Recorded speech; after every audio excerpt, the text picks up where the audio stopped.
Welcome everyone to our session today, 5 experiments for finding product market fit. I want to thank you guys for joining us today. Thank you so much, Andrew and Kevin, for saying hi and showing the love.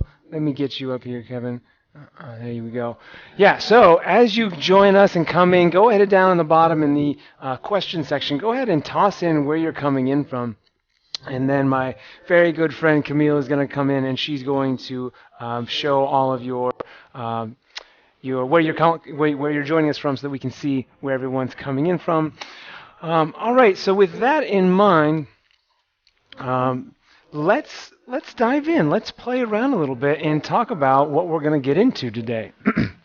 So, first off, I want to send a big, big thank you and a bunch of love to our friends at Startup Weekend. Without Startup Weekend, we would not be able to get here today. So, big thank you to them and everything that they do, bringing entrepreneurship to everyone around the world. All right. So, I also want to send a big thanks to my very good friend, Camille. And Camille is joining us today. She is an organizer for Startup Weekend in Toronto, as well as many other cities around the world. Camille, are you there with us? I am. Hello, everyone. Fantastic. Thank you so much for joining. So Camille is actually the one who's moderating all of the questions. So as you type in questions below, or as you type in where you're calling from or where you're joining us from, she's in there deciding what gets shown and what doesn't get shown. So it looks like we got Clive joining us as well. Thank you so much. And David's here as well. Oops. Let me just, hey. There we go. There we go. Okay, cool. So thank you so much. We're going to have a nice little session here today. Lots of opportunity for interaction. So please, any questions you have throughout the session, fire away. Especially if you have any questions that you're like sort of doubting anything that I say. And you're like, you know what, that doesn't smell quite right. I definitely want you to hit me up, because you're not going to be the only one with that question. So let's dive in and have some fun. I'm going to take Camille's beautiful picture away, and let's talk about what we're going to talk about. Okay, so a lot of you guys are probably familiar with the Business Model Canvas. If not, don't worry about it. But if you are, if you're familiar with Business Model Canvas or the Lean Canvas, you know it does some pretty incredible things. It tells us all of the assumptions that you need to go validate about your business. All right, and it lays everything out on the table, which is fantastic. The downside with the Canvas tools is that they often leave you with more questions than answers. So you fill out one of these tools, you know all the assumptions you have to go test, and then you're left with questions like, well, where should you start? Like, which assumptions should you start testing first, and then second, and third? What tests should you actually run to test these assumptions? Like, so, when do you run a Wizard of Oz MVP? When do you do price testing? How do you do all these tests? How do you make sure your success metrics are right? How do you make sure you're reaching enough people to make sure that your data is valid? So you've got all of these different questions running around your head, and it can be overwhelming. So what we're going to do today is we're going to eliminate some of that overwhelm. And you're going to end up learning the 5 experiments you need to run, and what order you need to run those experiments in order to find your product market fit. All right, so you're going to get this nice, tangible overview of what steps you need to take to validate your startup. And I want you to leave here knowing what experiment you need to run next. So which of these 5 is right for you and your startup? And I want you to leave knowing how to take that step. All right, so we're going to get dirty. We're going to get down. We're going to play with your startup. You're going to actually do some work on your startup today. And so today we're actually going to push the envelope, because this is not going to be like a traditional session where you hang out online.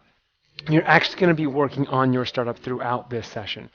So with that in mind, let's talk about some of the ways we're going to push the envelope. So you're not only going to push the envelope on some of the thinking you have to do, we're also pushing the envelope with this whole platform that you've logged into. So this platform is something that I built from scratch because webinars suck. Now, I know what you're thinking. You're thinking, hey, Justin, but this is a webinar. And if you're thinking that, you are wrong, because this, my friend, is a workshop. We're going to put the work in workshop, and you're actually going to do some work. And the reason why I built this whole platform, the reason why I think webinars suck, is because adults don't learn by listening. And that's all that webinars enable us to do. Like I could drone on, I could do my slides, and blah, blah, blah. And at the end of the day, you probably don't learn anything because you're just checking your email anyway. But a workshop, on the other hand, a workshop enables us to interact with each other so that I can actually give you an exercise to do. You'll do the exercise in this platform, and then I can actually give you feedback on your exercise. So it's as if we're hanging out in person like we were at a startup weekend, where I will get to sort of mentor you and work with you almost one-on-one. So that's what we're going to do today. So I want to just introduce you to a couple of the core concepts of the platform that's going to come in handy. So you already know about the question section below. So you can type in any questions below there. And then Camille will just want to hide any questions that don't belong there anymore. We just clear everything out of there.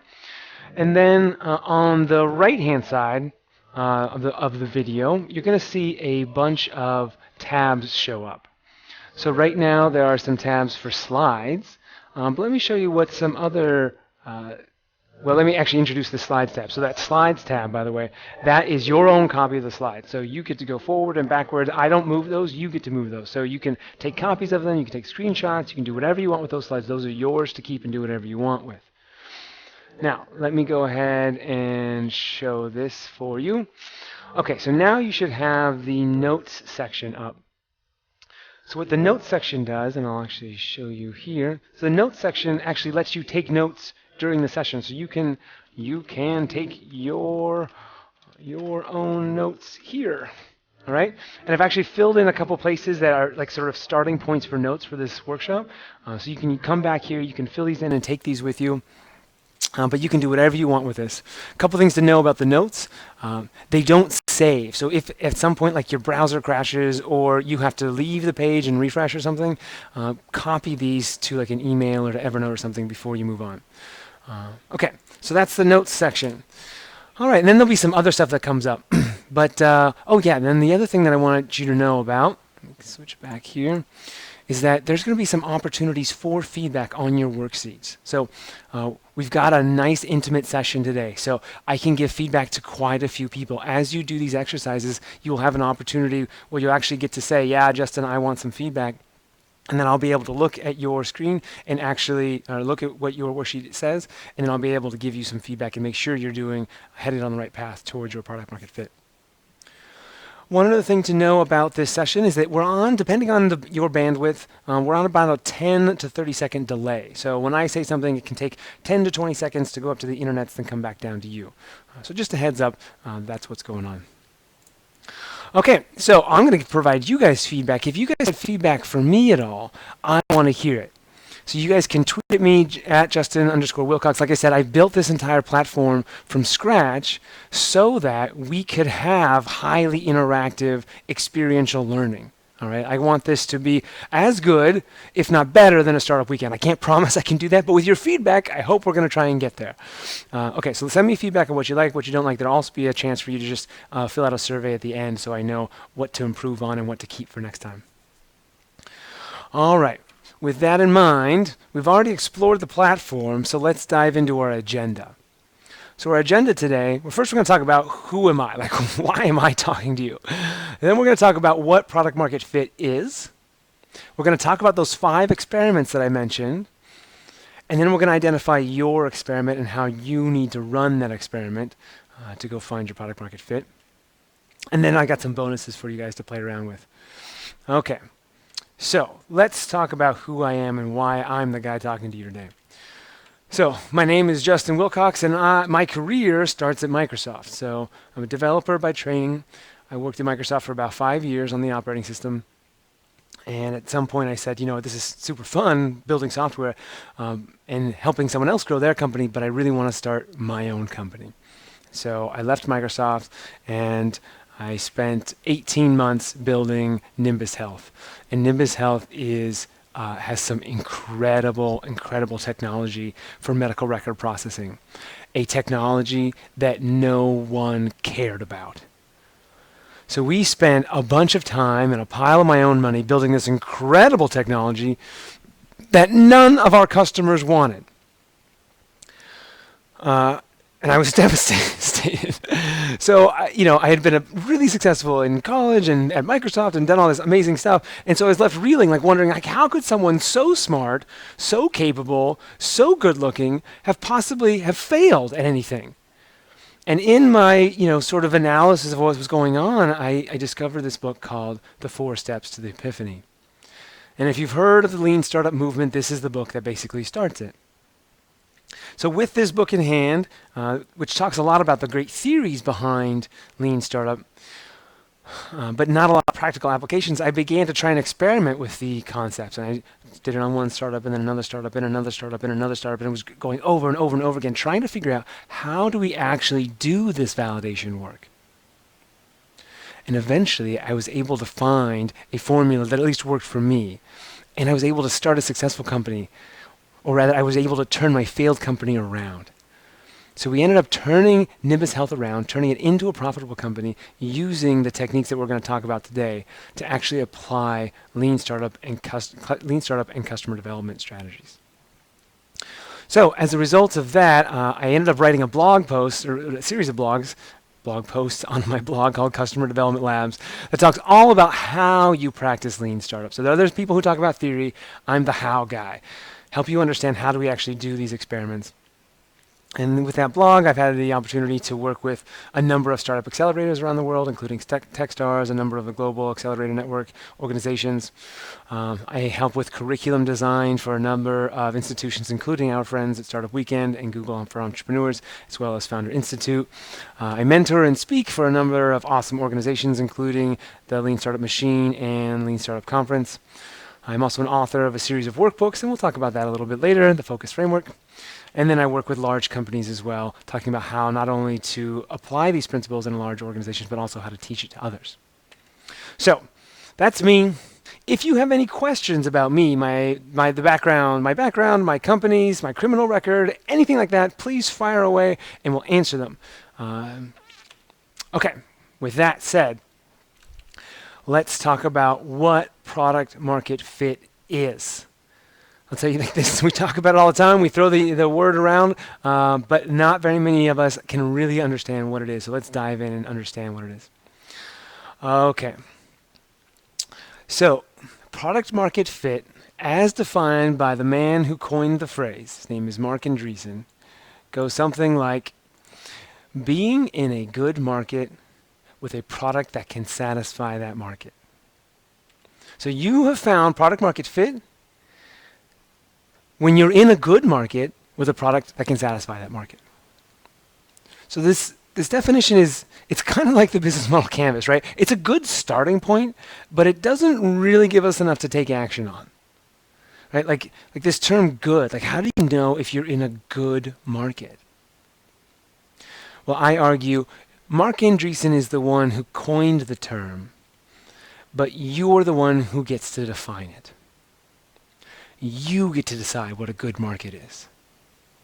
Why? Because your startup is a vehicle to achieve your goals. This is a tool at your disposal that you get to use to change your life in whatever way you want. If that means that you want to have more impact on the world, then fantastic.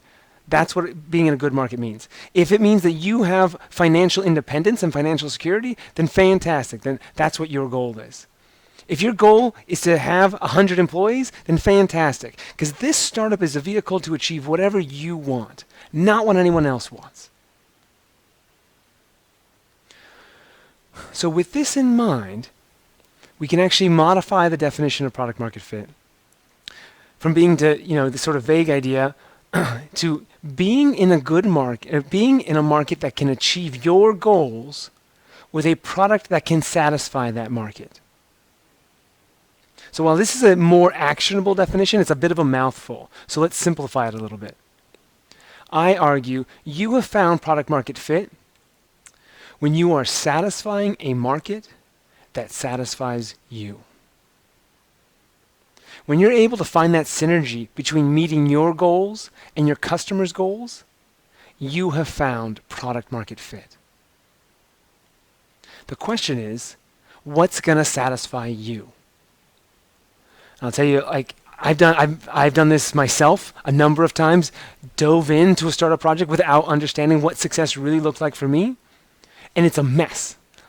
It's a mess because you've got so many decisions to make as a founder.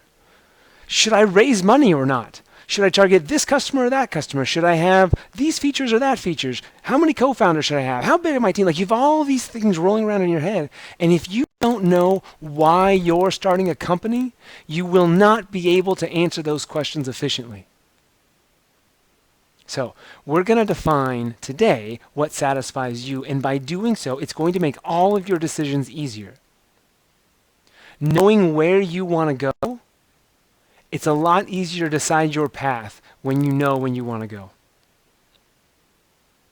The second interesting thing that's going to happen once you define what satisfies you, what your product market fit is, it's going to give you the confidence to pivot.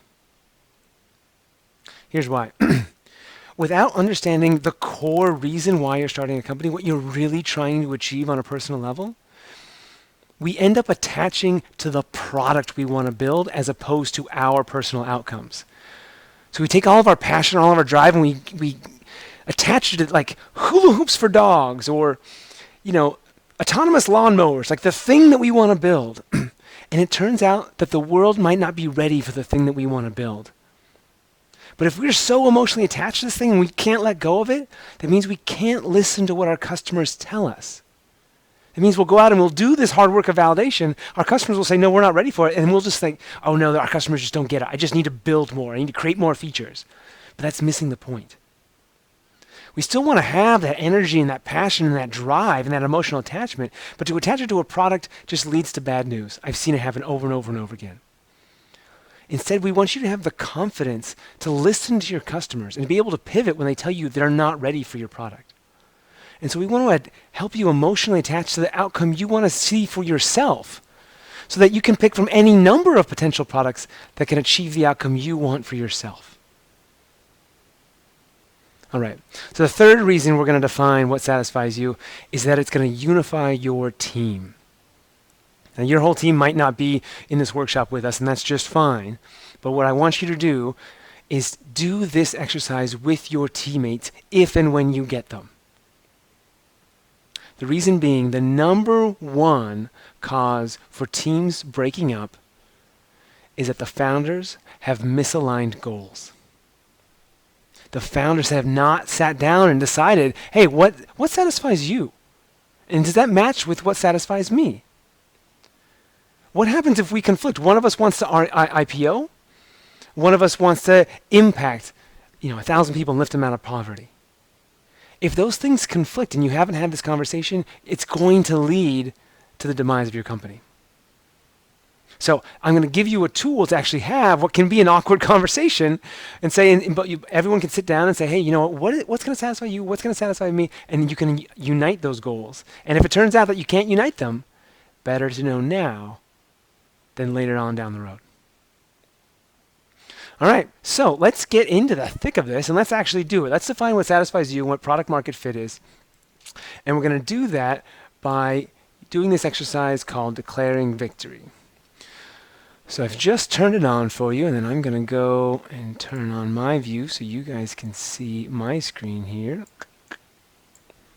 All right. All right, and I see a question from Joshua. Jeff, just so you know, my name is Justin, but I'll take questions addressed to Jeff anyway because I don't think he's here with us. Okay, so let me just check this out. Jeff, I'm with you on this good market concept. Great way to view. However, what if I have a pretty good sense of what I want, but need to know what market and how to attack that goal? Well, we're going to cover that today. So hold me accountable to this, Joshua. Make sure that I address this by the time we're done. But I think we're going to actually discover the last exercise we do was actually going to tell you where your market is. And in this 5 exercises, we're going to talk about how to actually tackle them. So thanks for the question. I will make sure that we answer those. All right. All right. I also see David had a question about criminal record. I'll answer that at the end. It's not maybe as interesting as you want, but I'll just leave it hanging. Okay, let's dive into this product market fit. So we're going to do this exercise together. And the first thing I want you to do is be very impressed when you click the start button, I want you to be very impressed by this animation that comes in. Woo! Wasn't that amazing? So this is me trying to make it look like this is an actual worksheet on your desktop. So like I said, we want this to kind of feel like we're in the same space, doing a workshop together. And if we were in the same space, I would hand you out worksheets. We can't do that, so this is the next best thing. But this is a worksheet that you're going to be able to fill in. So what I want you to do is I want you to click next for me. And you'll see this box pops up here where you write in the date. So I actually want you to write in the date with me. So 6/1/2016. All right, and then we're going to fill this out together. All right, and then you're going to click next, and you'll see that it says, I want to create a, and then you're going to write in the box now. So I want you to write in the product or service that you want to create. And what's the thing you want to build? So in my case, I'm going to say, hey, you know what? I want to build lean startup peer groups. Okay, so you guys write in that. You guys do that. All right, and then once you're done with that, click next. And you'll see the second prompt here is that I want to help. And then you're going to write in the customer segment that you want to serve.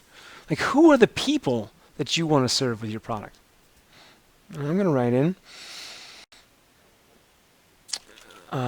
startup founders.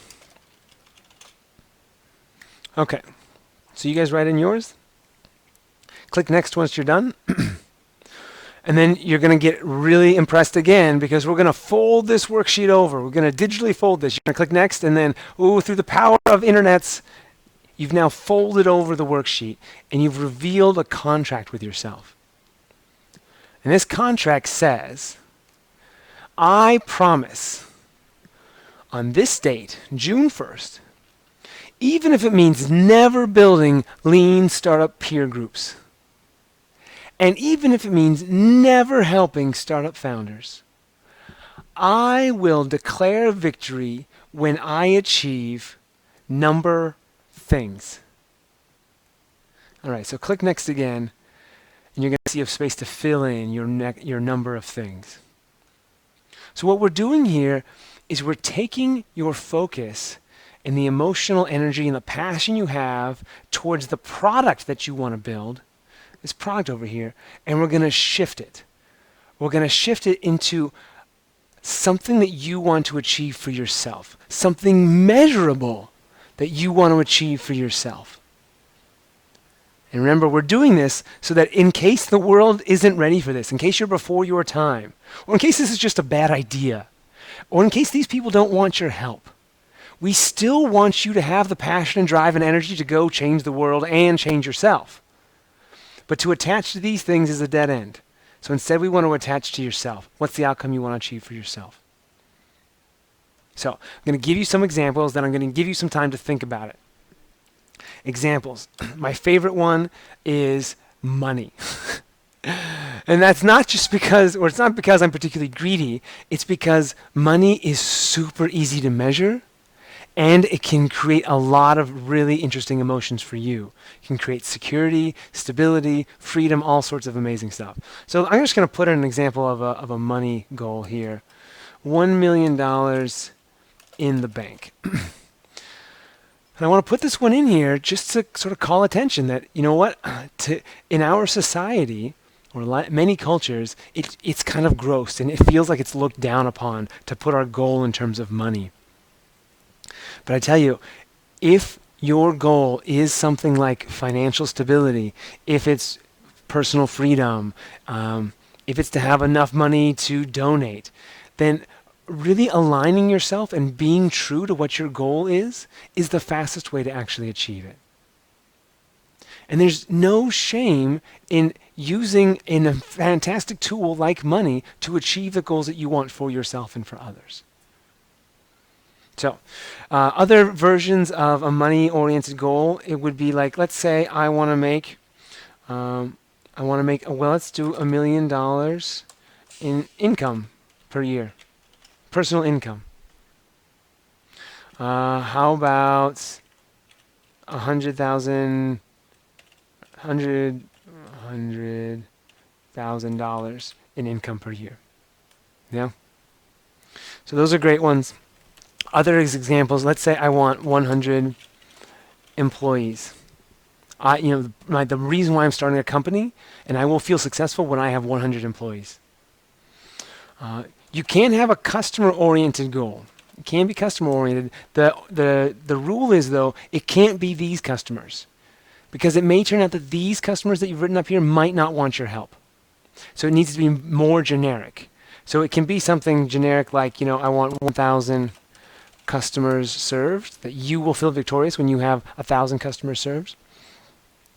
So I got distracted by the question. 1,000 customers served. But like I said, so you can have it up there, but it has to be generic. Other example, let's see. 2 parents proven wrong.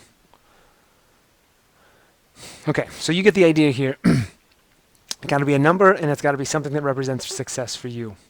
Okay? All right, success for you, not about your product. All right. If you want some help here, this is a chance for you to get some feedback. If you want some help, I want you to write in the feedback section, yes. All right? Like I said, we've got a nice intimate session here, so I can give a lot of you guys feedback. Yeah, so if you type in yes, I can come and I can take a look and I can tell you, yes, this is a great, super measurable victory, or no, you should consider changing these things. So just so you know, I will broadcast it and everyone will see it. You don't have to sign your name, or you can take your name out so it can be anonymous. But I encourage you to take this opportunity, and I will basically give you one-on-one feedback. Okay. Oh, I see from Clive has got top. I'm going to just highlight Clive here. Uh-oh. Where did Clive go? Clive. Well, oh no. Well, Clive has said he's already experienced this. And if you can find that, Camille, whatever I did with Clyde's question, that was a great one. That Clyde already said that he's already had conflict with his co-founder over this. Okay, here we go. So let's see if anybody out there wants some feedback. I'm gonna go in here, and it looks like, yeah, there are a couple of people who want some feedback. So let's go take a look. What we got here? Oh, it looks like my little feedback tool is not working quite like I wanted, but we should be able to still make this happen. Okay, so one of us wants to create an easy custom MRP. Okay, that's what they want to create. And they want to, the customer is emerging manufacturers, I presume. Oh, let me move this out of the way so you guys can see it. And the number that they want to achieve is $150,000 income per year. Okay, great. And they've got 1,500 customers they want to impact. So what I assume this person has done is amazing and awesome and super fantastic. And that is that they've actually hacked the worksheet to identify 2 victory metrics, which I love. I love. You can have more than one victory, for sure. And the more victory metrics you have, the more accurate your path to product market fit can be. All right, so if that's true, if you want both of those things, fantastic job. That's perfect. That's exactly what we want. Okay, so we got someone else here who wants to build restaurant SaaS. So presumably a SaaS, software as a service for restaurants, and they want to help restaurant owners. Oopsie. Restaurant owners. Okay, fantastic. And then success for them, or victory, is having 200 paying customers a month. That makes sense to me. All right, so they're going to measure their success if they can have 200 paying customers per month. And that I feel that, right? That makes some sense, that you've built something that 200 people are buying. Just one small caveat, just to throw out there about this kind of metric. Will it still be victory if you've got 200 paying customers but you're not profitable? It can be. It absolutely can be. But I just want to check that on there, that maybe it's having some number of customers, but also making sure that you're doing it in a sustainable way. Because sometimes customers can be very expensive to acquire, and you can get your 200 customers, but you could spend more money than they're worth acquiring them. So that's just one thing I'd consider adding on there, is 200 customers at sustainable revenue levels. Okay, team. Very good. So let's go back and let's go finish up this worksheet. It looks like you guys are already well on your way. So let's talk about the emotions that are associated with achieving this victory. And here's a little hint. A little hint about starting companies and about anything every human does. It's not really about these two things. Like what you're looking for out of starting a company is all about this emotion. There's some emotion that you want to experience that you're not experiencing now. Or there's some emotion that you are experiencing that you don't want to experience. This is literally why every being on the planet does any action, takes any action at all, is to experience an emotion we're not experiencing or to not experience an emotion we are. And I bring this up not just so that you sort of shine a little light on what's driving you, but this is what's driving your customers as well. At the end of the day, when you know what emotion your customer is trying to achieve, you can help them unlock it. And helping your customer unlock their emotion that they want is the key to getting them and serving them. So let's talk about the emotions that we want to feel. So validation is a great one. I want to prove some people wrong, and I'm going to feel validated when that happens. I'm going to feel like more confidence in myself. Right? That's a very common reason to want to start up, and I totally respect it. Security is another good one.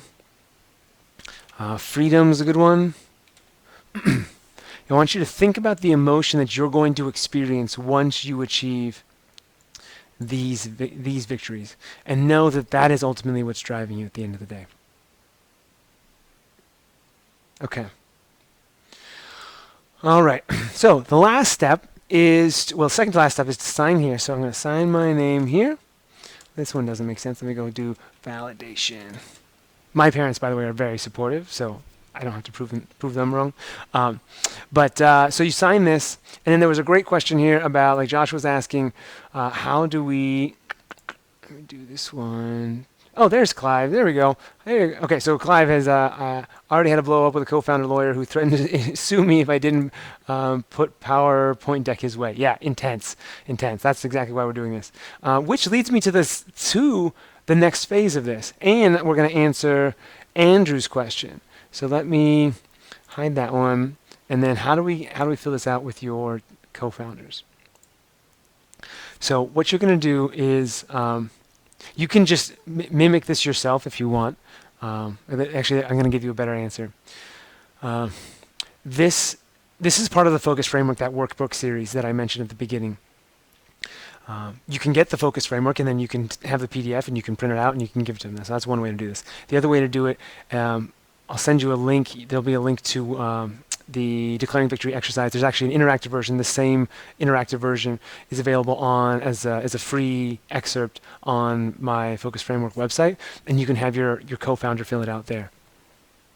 Now, in the actual worksheet, the idea is that you all fill out the actual piece of paper, and then you flip it over again, and on the back it says "We will," and there's just a place for you and your co-founders to actually collaborate on your shared victory. But you get the idea. However you want your co-founder to fill it out, it's very simple. You get them to think about the thing that they want to build, and everyone puts it on the table. Here's the thing I want to build, and then you say, okay, ultimately we'd love to do that, but ultimately our goal is something personal. And then you shift and help them recognize what it is they want to achieve. And then once you've both written it down, then you have a very honest conversation about what those look like. All right, everybody. So let's answer Joshua's great question here. Will all these digital worksheets save, or should we be screenshotting them? So adding the ability to PDF these things is definitely on my list, but I haven't gotten it done yet. So best bet is you can screenshot it. That totally works. You can also go back to your notes section here. And what I want everyone to do now is in your notes, in your declaring victory, I want you to write in what your victory is. So if you want, you can go back here and you can just copy and paste. Here we go. Copy and go to my notes here. And you can just paste it in there, and then you'll have a copy. And then you can paste this at the end as well. But screenshotting works too, whatever it is you want. But I want to make sure that you guys actually have a takeaway and you really have something to walk away from this with. Okay. All right, so thank you so much for the questions, everyone. This is fantastic. If you've got any others, please let me know. Boom. Oops, oopsie. What am I doing?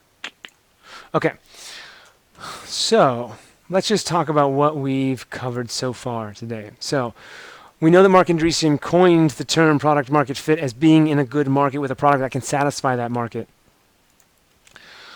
We've reframed product market fit to be a little more actionable, and we understand now that product market fit is satisfying a market that satisfies you. And by having this definition, we know that all of your decisions are going to be easier. I promise you, you're going to be able to make decisions about what you're looking for easier now that you know what you're really trying to achieve. If you have questions about how to do that, ask me, because I'll show you exactly how it's done. Number two, it's going to give you the confidence to pivot. We know what it is, the product that you want to achieve, you want to build, and hopefully the world wants that. But in case they don't, you're going to know that, okay, that's great. At the end of the day, I don't really care about that. I care about achieving this emotion and these metrics associated with this emotion. And then finally, we talked about how it's going to help unify your team. All right, so you guys have written down the takeaway that's in your notes section, what your victory is. If you got any other questions, fire away. Otherwise, I'm going to rock and roll with the next phase here, the 5 experiments to actually achieve that product market fit. All right, so we talked about that, hey, the canvas and laying out all these assumptions is great, but it's overwhelming. And instead, we're going to talk about the 5 assumptions you need to test. These are the 5 core assumptions you need to test, and they go in a very specific order. So I want you to pay attention, and I want you to go back to your notes section here, and I want you to fill. We're not going to talk about these explicitly. You can write them down if you want, but eventually we're going to talk about the 5 phases of product market fit, and I want you to fill those in your notes section. Okay. So these 5 assumptions that we're going to talk about are going to lead to these 5 experiments. So the 5 assumptions are all based on one principle. And hopefully you talked about this principle at your startup weekend. But if you didn't, or if you just want a refresher, I'm going to nail it for you. That principle is that customers do not buy, I want you to make sure you can see this, customers do not buy products. We sort of actually alluded to this earlier. Customers do not buy products. No one actually cares about your restaurant SaaS product. No one cares about this talk that I'm giving right now. No one cares about the platform that I built. No one cares about Nimbus Health. No one cares, no one cares, no one cares. No one cares about the product. Customers buy solutions to problems. Remember when I said that every being on the planet does, every action that we take comes from wanting to alleviate or change some emotional state? That's what customers are buying. They're buying this change in an emotional state. They're buying a solution to a problem. They've got some problem. It's creating some sort of emotional angst in them. And they're buying a solution to that problem. They're buying a different emotion to feel. All right? So, yes, they end up buying your product, but only so that they can experience a different emotion. All right? Now, the easiest emotion for you to tackle, especially as an early stage founder, that no one knows about your company, the easiest emotions to tackle are not the pleasurable ones, like, oh, I want to be happier. The easiest emotions for you to tackle are the like hair on fire problems that customers are having. All right? So that's where we're going to focus your aim, is on the problems that your customers are having and not on your products. So let's just talk about amazing products for a second, just to prove what I'm talking about. Amazing products. The Segway is an amazing effing product. Like, this is crazy. This is paradigm shifting, self-balancing technology. Amazing. Absolutely amazing technology. But it's relegated now to mall cops and awkward tourists. Right? This is what an amazing product gets you. Like, that a bunch of people who don't care what they look like are using your product, but then no one else does. This was supposed to like change all of transportation, and of course it fell flat on its face because it didn't solve a real problem. Google Glass. This is another amazing product. Like, you can see and you can control a computer with your eyes. Like, this is amazing. From a product perspective, does it solve a problem? No. It creates a new problem. Right? That's the opposite of what we want to do. If you want to see a truly amazing product, an amazing product that solves a problem, an innovative product, go to your kitchen. Look at your kitchen and go see if you have this select a size or pick a size label, or if your paper towels are smaller than they used to be. And remember this? Remember when paper towels used to be big, full sheets? Right? So what is the innovation here? What is the amazing problem that we solved, that the paper towel industry solved? People were tired of using a whole sheet to clean up like 3 drops of milk. And so what were people doing? They were like tearing off pieces of this big sheet, and like it was getting all gross and looking bad. And so what did the paper towel industry do? What was their major innovation? They made smaller paper towels. They did exactly what they were already doing. They called it select a size because people were, used to like, do I want 1 sheet, 2 sheets, or 3 sheets? But really all they did was just make their paper towels smaller. That is an innovative product. That is a successful company. And now this idea that didn't exist before, early 2000s or something like that, is now in virtually every home, right? Like I won't buy paper towels unless they have this, because who wants to waste all that extra paper towel? So this is where we want you to head. We want you to head towards solving real problems. And the way that you do that is by measuring yourself against these 5 assumptions that I talked about. So we know that customers don't buy products, they buy solutions to problems. And those 5 assumptions that I mentioned are all based on that one principle. So let's dive into it. Those 5 assumptions are as follows. Number 1, the biggest assumption, the first assumption you have to validate, is that you can find people who are actively trying to solve the problem right now. So whatever problem your product wants to solve for customers, there have to be people in the world who are already trying to solve that right now. And you have to prove that you can find them.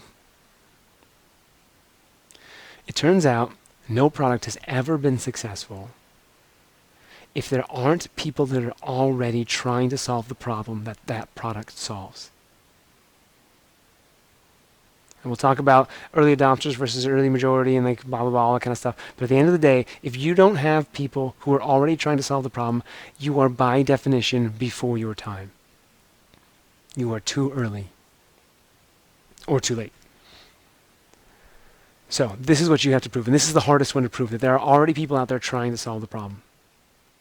If you can do that, if you can prove those people exist, the next thing you're going to prove is that the people who are trying to solve that problem want your help. That they want help from you. That you can understand their problem so well that you can speak their language and you can present a solution to them via their solution channels where they look for solutions. If you can understand them so well on those 2 key aspects that they want your help solving the problem, now you've just proven that you can market to your customers.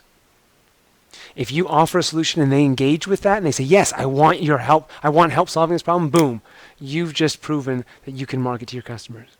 So that's the second assumption. The third assumption is that you've proven that they want your help solving it, but will they pay you enough to solve that problem for you to achieve your victory? So the 2 victories that we talked about today and that we use as examples, to have $150,000 in revenue, will they pay you enough to achieve that goal? Or will they pay as in quotes, because it might not always be money. Someone else they want 200 customers using their product. Okay, great, then we need 200 people who are willing to take some action that proves to us that eventually they will use our product. So before you build it, you need to prove that your customers will actually pay you what you need to achieve your victory before you actually go build this thing. We'll talk about exactly how you do that.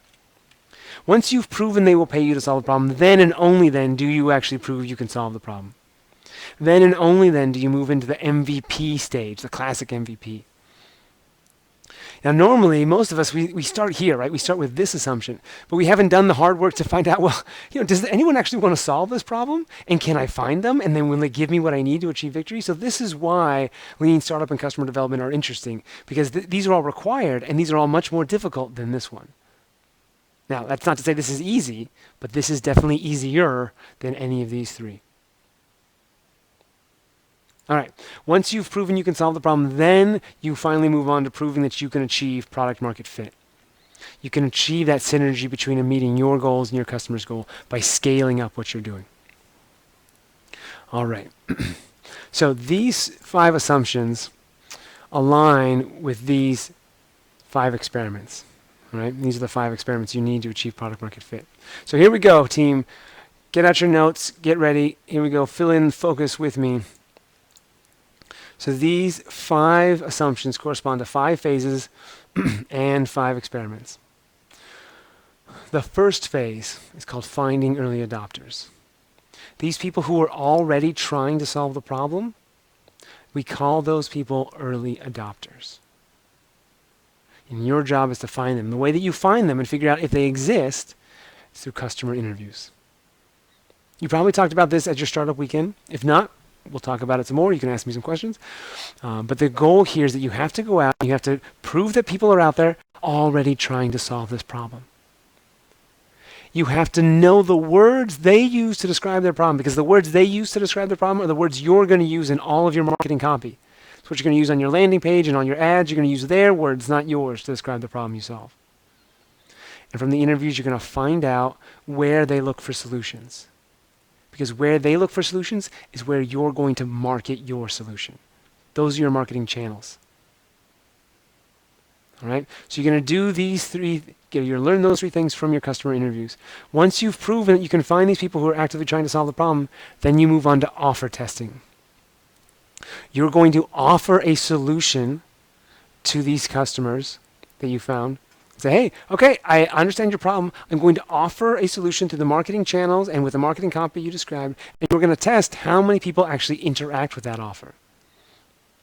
So you're going to do cold outreach through the channels your customers told you about in your interviews. You're going to send them cold emails, you're going to do cold calls, you're going to do ads, you're going to reach out through the channels they told you to reach out to, offer a solution, measure how many people actually take you up on your offer. Once you've identified that enough people are taking you up on your offer to achieve product market fit, then you move on to the next phase, currency testing. Currency testing, where you say, okay, great, you guys want a solution to this problem. That's fantastic. Now, pay me for it. Before I go and build it, I need to prove that you want it badly enough so that I can build a sustainable company that I want to build. And the way you're going to test this is with landing page pre-sales or letter of intents. Now, letter of intents are specifically for the B2B sales, enterprise sales, and pre-sales are usually done for B2C. So you already know what pre-sales looks like: Kickstarter pages, or just traditional, like, hey, pre-order this now, and measuring how many people actually buy it. But crowdfunding is a great example of a currency test, because you actually can set your success metric and say, okay, if we sell this number of items, then great, we've passed our currency test, and if not, then we haven't. Same thing goes with this letter of intent. This is where you sit down with an enterprise customer and you say, okay, great, we've talked about the problem. I've offered a solution. You've engaged with my offer. Now, we both want to build this product, but I need you to actually sign this thing called a letter of intent. It's a non-binding agreement that says, if I build this thing, you will buy the product. And again, it's not legally binding. They don't have to, but you make them go through the process of signing, because they're going to have to go talk to the legal team, and they're going to have to go through all these hurdles. They're going to go through many of the hurdles they have to go to actually buy your product. So you're going to test how badly do they want this product. So before you go build a pilot, before you waste a bunch of time doing that, you make them prove that this is a real problem they want to solve. You don't want to build a solution to a problem that you have to beg them to try and get approval for. You want it the other way around. You want them begging you to build the software. All right, once you've proven that people are going to pay you what you need to achieve victory, then you're going to move on to utility testing. Utility is just another word for value. Are you be able to provide value, and can you solve their problem? Now here, the trick is, I mentioned this is the MVP stage, but this might not be the MVP you're thinking about. This is a classic manual solution MVP. You are not allowed to build software during the utility testing phase. Why? Because while manual solutions may be more expensive in terms of time for you to actually implement, like you have to actually do, they are way, way, way less expensive to change and iterate. Your job here is to identify a way that you can solve the problem in an efficient way. And the most efficient way to do that is to solve the problem manually. The other bonus here is that if you're not a developer, you can do this on your own. You don't need a developer all the way through here. But if you get this far and you're able to prove that, yes, I have a manual solution to this problem, then and only then do you move on to scaling to fit, where you start ramping up all of this stuff and you start going at it hard, all of these things. And that is when you start building an actual product. That's when you automate the solution. I think of software as like a little robot. You wouldn't imagine an assembly line trying to build robots if you're trying to do an assembly line for the very first time of like a rocking chair. It doesn't make sense to build your first rocking chair with a robot. You do it first manually, over and over and over again until you've got it down and now it's efficient. Then you build the robot to come and replace you. That's where software comes in handy. All right. So, my friends, these are the 5 experiments that you need to run. And this is the order you need to run them in, or at least the most efficient order I've found to run these in. And let's just talk about why this is the most efficient order, at least that I've found. We know that starting with the product is no good, right? We know that that leads down to failure. So instead of just starting off sitting in a dark room writing code all day, we're going to start with before that, we're going to build a manual solution because we want to be efficient about our robot making. So we're going to build a manual solution. But it doesn't make sense to actually do a manual solution until we've proven that we can actually achieve our victory by solving the problem first. So we need to get some sales. We need to do some pre-sales before we build the manual solution.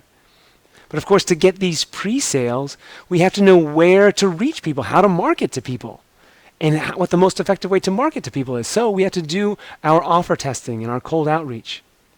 And of course, to do our marketing strategy at all, we have to know how our customers describe our problem and where they look for solutions, and we do that through customer interviews. So these build off each other beautifully, and this is why I say this is an efficient way to go about validating your business model. Okay, so it looks like Kevin's asking some more questions about utility testing and scaling to fit.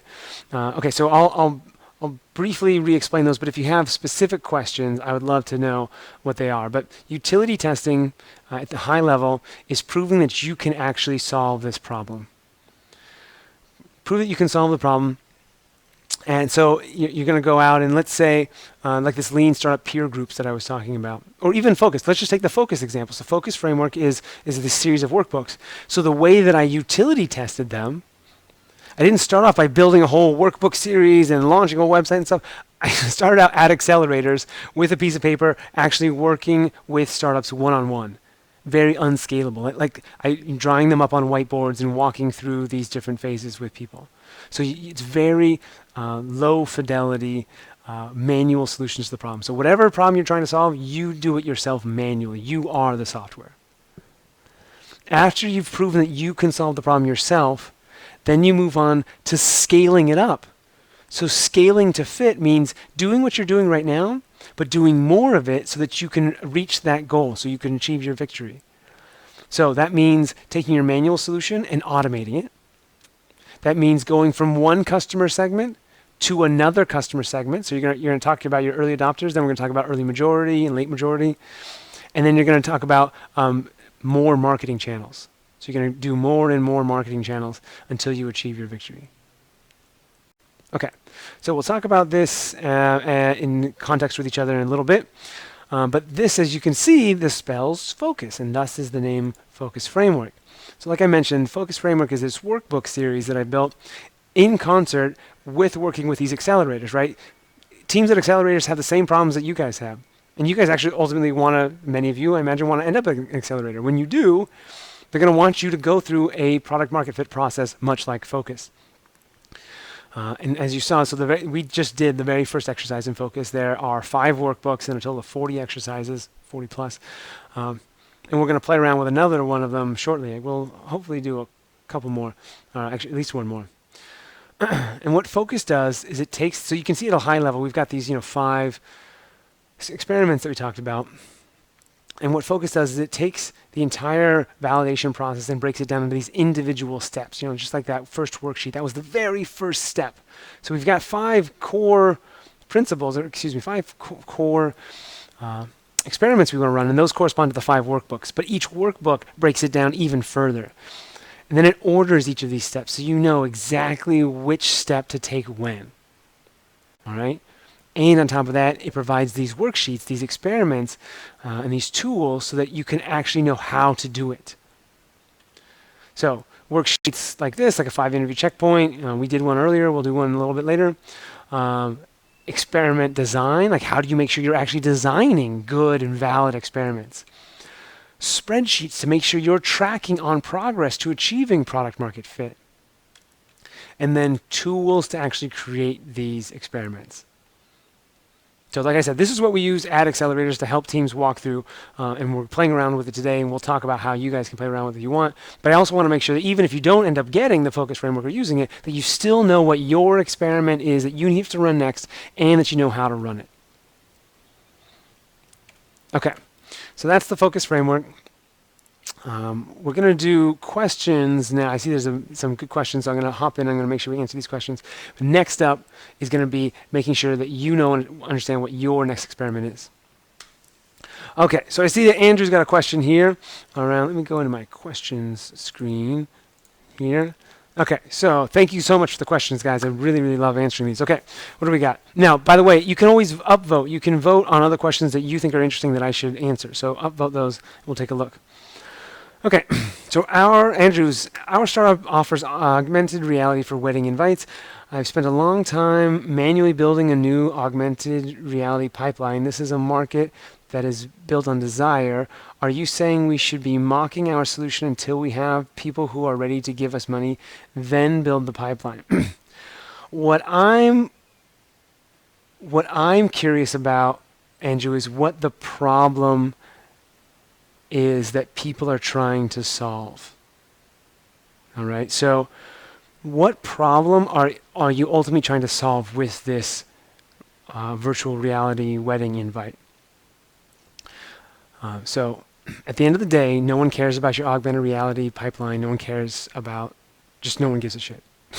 That's not to say it's not a great idea, but the only reason they're going to do it is because they're solving a problem with their wedding, right? And so what you need to do is you need to find the people who are already trying to solve whatever problem you're going to solve for them.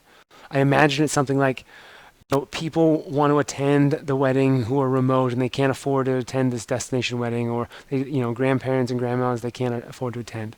So what we need to do is we need to find the people who are already trying to solve that problem, identify how they describe that problem, and then you need to come up with a manual solution to that problem, a low-fidelity solution to that problem. If that means, and what we're talking about here by low fidelity, I just don't want you spending a bunch of time and energy building something that, A, you will get overly emotionally attached to. Like that you spent a long time building this augmented reality pipeline. What if it turns out people don't want augmented reality? They want a Nest webcam and a simple interface. They don't want to wear glasses and goggles. Like what if that's true?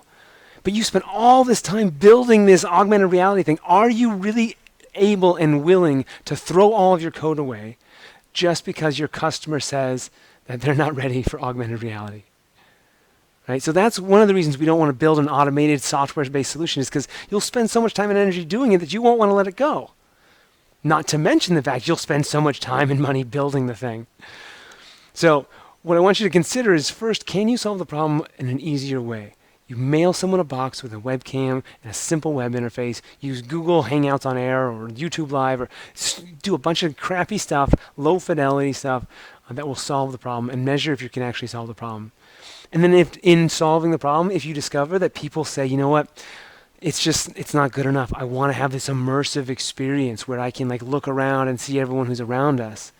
Now all of a sudden your customer is telling you they have a problem that virtual reality may be the solution for. All right, so hopefully that answers your question. If not, let me know. Okay, so I'm going to hide this one here. Okay, let's go back into I'm going to do Claudio's question here. So I actually need to just change all this. Okay, that's not going to work. Answer. So Camille, can you click the answer on these as I go through? So I'm going to do Claudio's question here. Can you do the OCU in one stage within the MVP, or is this before the MVP? Okay, so there's this is a fantastic question. I love that there's multiple things sort of wrapped in here. Okay, so the OCU, let's just make sure that everyone's on the same page about what that is. Get back here on my slides, and then I'll show you all the slides. Here we go. So, answering this one. Okay, so Claudio's asking is, can we do the offer testing, currency testing, utility testing in one go with an MVP? So the first thing I want to call out is that, to me, an MVP is literally just one step in the process. Each one of these will actually be a form of MVP. Now, that's not the classic definition that a lot of people run by. Most people call this an MVP, an actual simple product, but to me, that's way too far down the line. That's not minimal enough. So up here is where we start talking about MVP.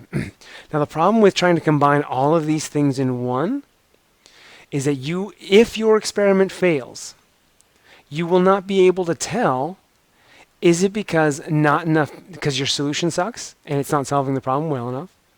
You won't be able to tell, is it that you're charging too much, or that you're not charging enough, or that you have the wrong revenue model, or is it failing because you're not using the right marketing copy? So you can do this. You can do all these three at once. I've just not seen it work because these are all hard individually. So imagine that there's like a 10% chance that this works, there's a 20% chance that this works, and there's like a 50% chance that this works. You multiply all three of these things together, and there's like a very, very small chance that you're actually going to be able to make any of these work, to get this to work. So instead you test one at a time and you iterate these over and over and over again until you get this right. Then once you've proven, aha, I've got offer testing right, then you move on to currency testing. Iterate, and then once you're done with that, then move on to the next one. So like I said, this is the most efficient way that I found to do it. You can go whatever way you want, but from my experience in working with startups, this is the most efficient way. All right. Okay, so let's do the next one here. Questions. Okay. So what if you are a dev and can do it faster, more affordably for baseline MVP? Okay, I hear you. I'm a developer and I love writing code and I oftentimes feel like I can do things much faster if I implement it. You can do it, just know that you're playing with fire. You're playing with fire because that emotional attachment is going to sneak up on you. You're going to build this thing. You're going to love it. You're going to know how many late nights you spent putting time into it. And then you're not going to be able to listen to your customer and what your customer really wants. You're going to be trying to feed that emotional desire you have to build this thing, and you're not going to be listening to the emotional desire your customer wants to actually resolve. So it's not to say you can't do it.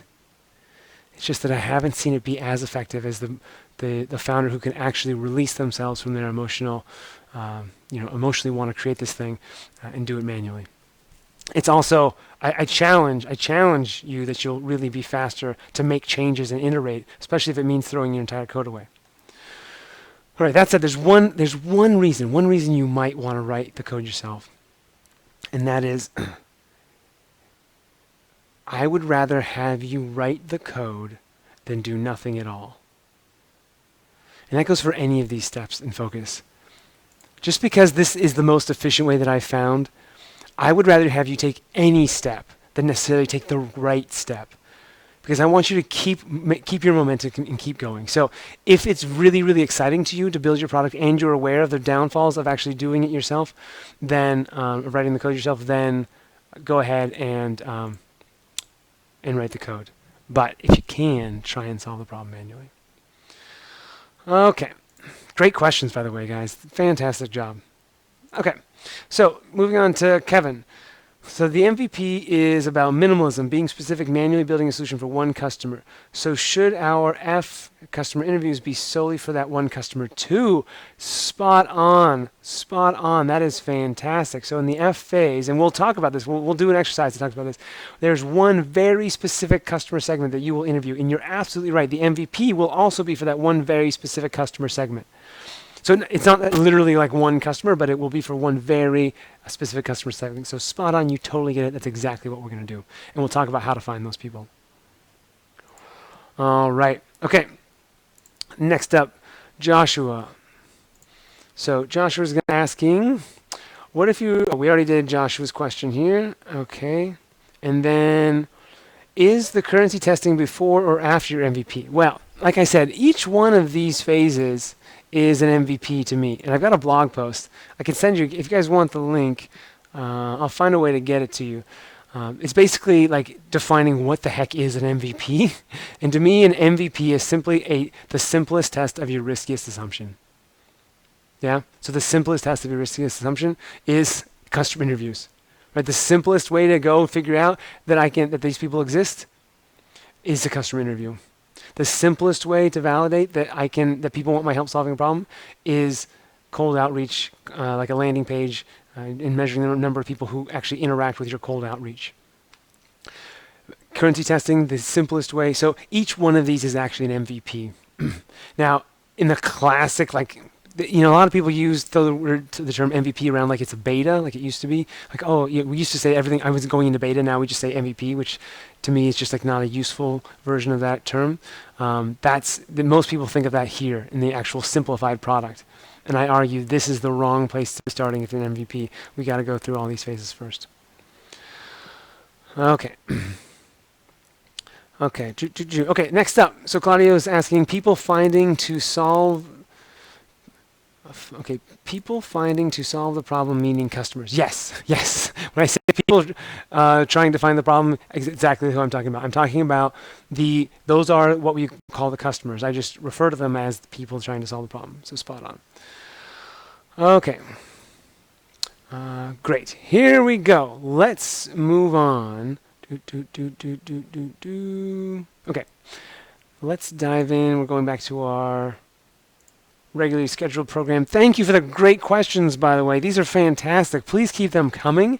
It's spot on. That makes it so much more valuable and make sure that we're answering the questions that you guys have. Okay, now let's line up your experiment. I want you to know what phase you're in, and so you know what optimal next step you can take and how to take it. And then we'll talk about some goodies for you guys. Okay. So next up, we're going to do something called the product market fit assessment. And this assessment is going to help you figure out what phase you're in so that you know what your riskiest assumption is and what steps you need to take next. Okay, so here we go. Let me go turn on your product market fit assessment here. And I'm going to make this active for you. Okay, so. Oh, that one, don't worry about that. Okay, next up, we're actually just going to hang out here. Turn on my website now. All right, what you're going to do is just answer yes, no, or just basically you're going to answer these questions about your actual startup. Should be very straightforward for you to do. So I'm going to go through with an example of my own company. You do yours. Have you launched your product? I'm going to do my Lean Startup peer groups, and I'll say, yes, I launched the product. Are customers paying for it? Yes, they were. Are enough customers paying for it that if you keep doing what you're doing, you'll achieve product market fit? My answer is no. I wasn't on track to achieve product market fit. Why aren't you on track to achieve product market fit? Either not enough customers or my customer lifetime value was too low. My customer lifetime value was too low. Why is your customer lifetime value too low? High customer churn, price was too low, or cost of customer acquisition was too high. Well, for me, it was the customer churn was too high. So the product market fit assessment has given me this nice little summary here, and it has told me that my riskiest assumption is that your solution is solving your customer's problem well enough that they'll continue to pay for it. So that's my assumption. I got to go prove that I'm solving the problem well enough for my customers that they'll continue to pay for it over and over again. So that means I'm in the utility testing phase. I'm in U. All right? And now I need to go and validate that I can actually satisfy my early adopters, that I can solve their problem. So my next step is to test ways to increase the value my solution is providing to customers. So now I know exactly what I need to do next. I need to go and test how can I go and provide more value to my customers? All right, so that's what it is for me. Let's go see what it is for y'all. So I want you guys to fill this out for yourself if you haven't already. And then I've got a little chart here that's going to show us where folks are. Okay, so it looks like we've got a couple people who are in the currency testing phase, and we've got a couple people in the early adopters phase. Great. Let's just see where else. All right, now we've got 3 people in finding early adopters and 3 people in currency testing. It looks like you guys can't quite see my screen here below, so what I'm going to do is this here. There we go. Okay, so now you guys can see what I see. All right. Okay, so we're split between finding early adopters and currency testing, which is great. That's fantastic. Know that just where you are doesn't matter so much as that you do the work necessary to actually validate your business model, right? So that don't feel bad that you're finding product market fit, and don't feel good that you're in currency testing, because you may end up having to go back one way or the other, or you may fly through this section. Okay, so with that in mind, let's also look at where we've got some folks. So looks like we've got 2 folks who said no, no, yes, yes, don't know. So let's go see what that path looks like, and make sure that you guys understand how to go and achieve what you actually need to do next. So it was no, no, yes, yes, don't know. So no, they haven't launched. No, they don't have any pre-sales. Have you identified the problem 60% of your customers are trying to solve? Yes. If you solve the problem, will you achieve product market fit? The answer was yes. Fantastic. And why aren't you collecting pre-orders or letters of intents? Don't know how. Okay, great. So let me just make sure I got that right. Cool. So let's make sure that you guys know exactly what to do next. So your assumption is that customers will pay you enough to achieve your product market fit. So this makes sense, right? Like you haven't launched the product, but you've identified the problem, which is great. So now we need to go prove that people actually pay you. And the way that you do that is you charge customers via pre-orders or letter of intent. So pre-orders are going to look something like, if you're B2C or B2B, so I'm going to talk about the two versions. If you are B2B, you need to prove that they are going to give you what you need in order to solve the problem. So, like I said, that's going to be a letter of intent. You're going to sit down with them. You're going to have a one-on-one conversation. You're going to say, hey, look, I want to solve this problem for you, but for me to be able to do that, I need to have 5 customers sign up to use this thing. Yeah. So, they will understand as another business operator. They will say, oh, I totally understand that you need to do that, and they will go through, and if they really want the product, they will sign a letter of intent, and then they will let you go out and identify 4 other customers. And they may even introduce you to those other customers so that you can find your 5 and solve their problem.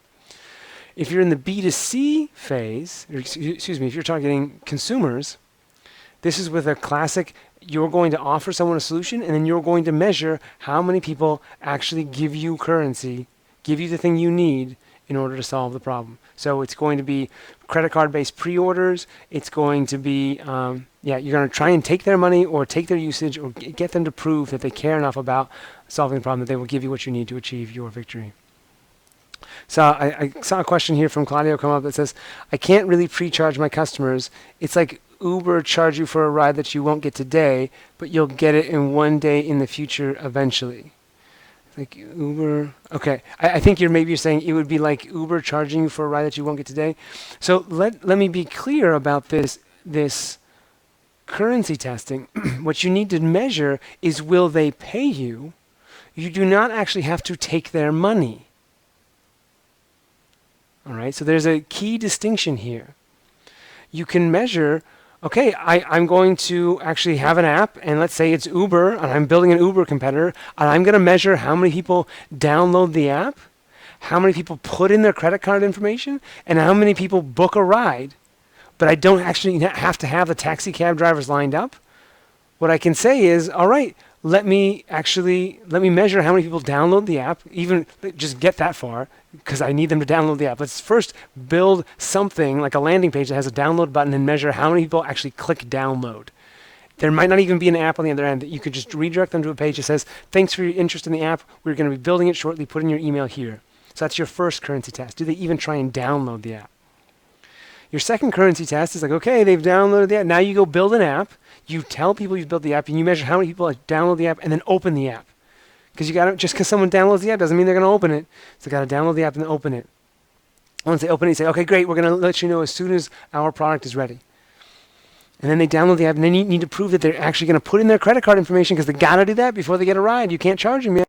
So you got to prove that they put in their credit card information. You don't even have to store their credit card information. You can just push that out and either ignore it, you can delete it, so you don't have to worry about the credit card integration. Just prove that they're willing to put in their credit card information. Once they prove that they put in their credit card information, now give them a chance to actually request a ride. So you can see that what we're doing is we're taking step by step by step and prove that they'll actually use this app, or they'll actually take the action that you need.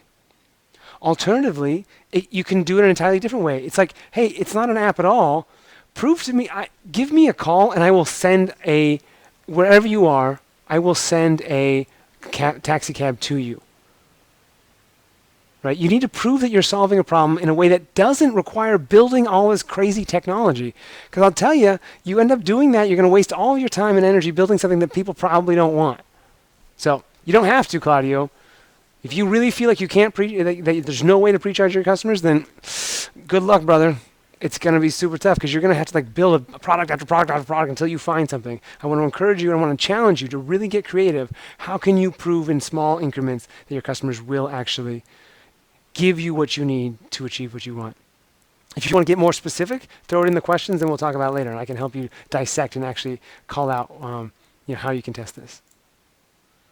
Okay, if you want help, more detailed help, I have in here the actual exercises and workbooks and pointers and stuff like that for in Focus that you can use. And this is actually a part of Focus, so that when you dive into Focus, you can either start at the beginning, or you can dive in here, and then it will tell you what phase and what exercise you need to do next. So the entire currency testing book will tell you exactly how to do the charging and how to break this down into step-by-step pieces. There's a cool exercise called the currency ladder, which you saw me do part of the currency ladder, which is like, okay, I'm going to break down every single step my customer needs to take in order for me to get my currency, and call it the currency ladder, because each one is a step you're making your customer climb. And the more steps you have, the fewer people who will actually give you your currency at the end of the rainbow, at the end of the day. And so you write down all the single steps, and then you go and you'll test every single one of those steps, so that you can make sure that people climb up that ladder for you. Okay. So let's see what else we got here.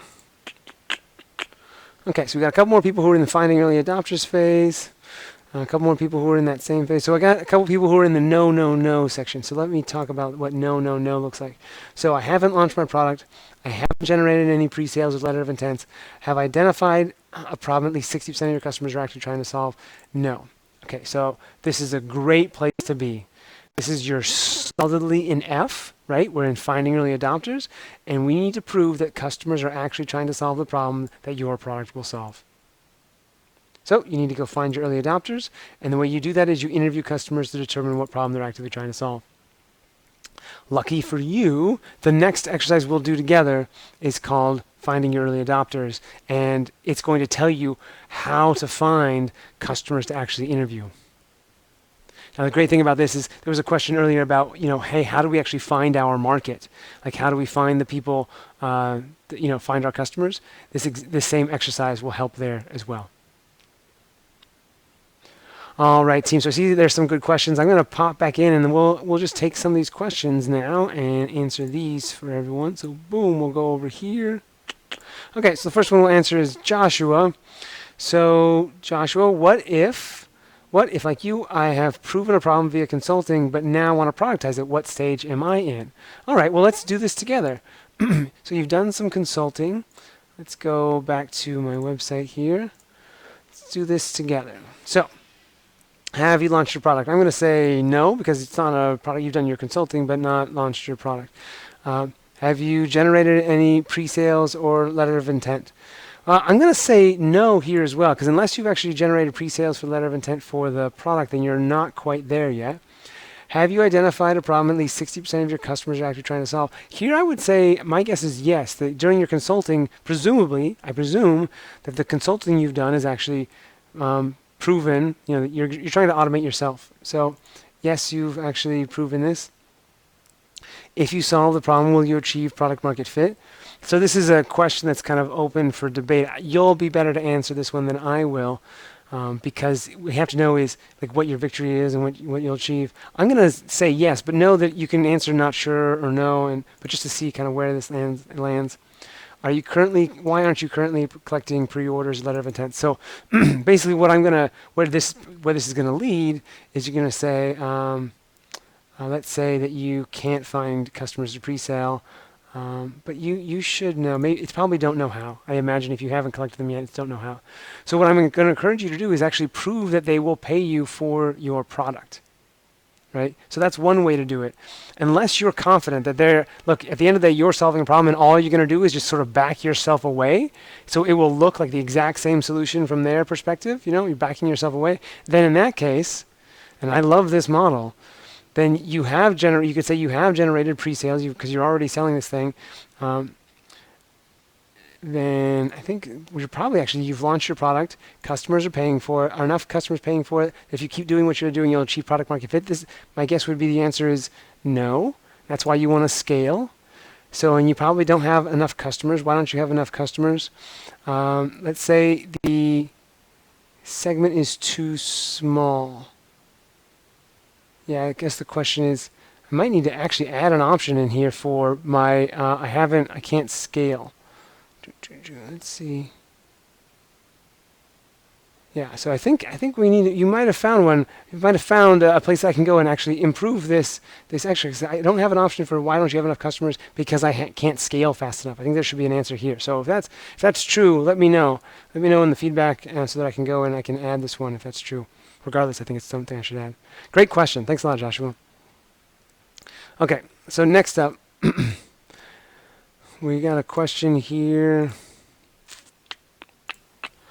Must currency testing only be about money? What if our social enterprise ultimate measure of success is getting people to volunteer, donate, take action? This is a fantastic question, Kevin. Thank you so much for asking this question. It's a great one, and I love it. Yeah, currency testing is about getting the thing you need to achieve your victory. So the thing you need to achieve your victory is impact or getting people to volunteer and donate. That's what you want to measure. You don't want to measure cash unless it's donations. You don't want to measure cash if your real victory is determined by volunteering. So you need to measure the thing that you need to achieve your victory. If your goal is, hey, we need to make money, but ultimately we need to do that by getting ad impressions, you need to measure, can you get enough people viewing your product to actually build an ad-based revenue model out of that? Great question. Thanks so much. Okay. Unanswered. Hide. Okay, so Joshua says, yes, can't scale my problem. Okay, so I'll add. So in that case, you're in scaling to fit. So what you need to do is you're going to start. So let me answer this one here. Answer. Okay, so Joshua, if you can't scale, so you're in scaling to fit, you're in the S phase, awesome place to be. What you're going to do is you're going to slowly start automating yourself out of the process. You're going to take the features that are going to create the highest return on investment to implement, and you're going to do them one at a time. So return on investment is basically going to be which features are going to either scale your growth or enable you to have more time to do your own scaling of growth the fastest. So you're going to identify, you're going to say, okay, you know what, I've got 10 different features I can implement. These 5 are going to help alleviate the amount of time I spend with customers so that I can go do my own scaling and go reach out to other channels and do more marketing. So I'm going to implement one of these 5. And then there's some calculations you can do to actually determine, this one in particular, this feature is going to give me the most time back. So you can either go on time or you can go based on, hey, if I implement this feature, I will go and reach more and more customers. It will have a viral impact if I build this feature first. So basically there's 2 metrics you're going to measure, and that's lifetime value and viral coefficient. And you're going to measure as you implement and scale your solution, are you increasing your lifetime value of individual customers or increasing your viral coefficient? Or are you keeping them the same and scaling up your actual customers, so reaching more and more customers? So if you can do that, if you can reach more and more customers while keeping your viral coefficient and your lifetime value the same, then you're on track for product market fit, my friend. That's exactly what you want to do. If you want help with that, the there's a bunch of worksheets in Focus, including on scaling, on how to actually decide which feature to implement first. But basically, that's what you're going to do, is you automate yourself out of the process. All right. Let's hide that one. Okay, next up, at a workshop I ran, we had guys offered really similar to what being discussed. Okay, great. All right. So let's go, unless there are any other questions. If there are, please feel free to fire away. Let's go make sure you guys have your takeaways written down from this exercise. So in the notes section here, I want you to write down what phase you're in, what your riskiest assumption is, and what your next step is. Because I want you guys to have and be able to take next steps, take actionable steps from this workshop. So write down what exactly you're going to do. Okay, so while you do that, I'm going to take a look at the question here from Joshua. I also need to find out which aspects to replace myself, meaning what features I want or need to do replicate my consulting. I'm guessing that it takes me all the way back to customer interviews. Once I have that down, I will have a chance to do scaling in the way you described. Yeah, there's actually some in the utility testing workbook. If you can find enough customers in a scalable way, let's say you have your consulting company is coming such that you have more customers than you can handle, then you're in utility. You can go back to the utility testing phase, and utility testing is going to help you prioritize what features you need to implement first based on the emotions that your customers tell you in your customer interviews. So remember how everything harkens back to those emotions that customers have. If you don't actually know them, then you're spot on. You need to go back and do the customer interviews, which is going to be easy for you because they're your consult customers. You're going to have conversations about what problems they're trying to solve and the words they use to describe them. The words they use are going to tell you their emotions. You're going to use those emotions to help you prioritize what features to implement first, because those features are going to tell you which order to actually implement your which order to implement those features in, because you'll base them on the emotional impact they will have on your customer. So that's how you do it generically. Like I said, if you want some help, check out the utility testing workbook. Okay, great questions. Here we go. Let's go into the takeaways. So everyone's got their takeaways written down, and I'm going to go back in here. Okay, so you've written down what phase you're in, what your riskiest assumption is, and what your next step is to test. Great job asking questions. All right, looks like Max is here. And I'm going to take Max's question because you're doing a great job asking questions. So here we go. So Max, what do we got? Let me do, what do I want? Questions. This guy. Here we go. We've got 5 customers paying $500 or $1,000 a month. Fantastic. Great job. High five. That's awesome. But it took several months because of a long sales cycle. Yes. I totally hear you. How do you recommend teams speed up this process? My recommendation is that you recognize that this is what it's going to take. Man, I had to do B2B sales for Nimbus Health. It was a nightmare how long these things take. That you already know how long it takes is fantastic. Really, what you're asking is, how can you help solve your problem? And the best bet is to find a way that find a way that you can solve your customer. By solving a customer's problem, you can speed up how quickly they get through the sales cycle. So let me sort of rephrase that, because I said that in kind of a clumsy way. You want your customers to speed up the approval process. The only way you're going to do that is if speeding up the approval process somehow solves a problem for one of the people in the approval pipeline. So if you can identify, let's say that you have your person on the ground who really wants your product and they're desperate for it, and there's something you can do to help them get approval faster, then have that conversation with them and say, hey, look, I know that you're desperate for this. We both want this to happen faster. What can we do to help you get this approval faster? Because the only way you're going to get that approval faster is if you're helping someone along that pipeline get what they want.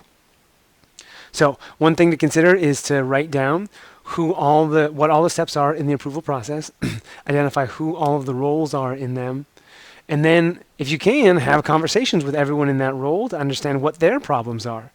And then maybe you could help them actually solve some problem related to the approval process. And then in doing so, you'll be solving problems for everyone along the chain, and they'll be more excited to approve your stuff faster. So that's the best I got.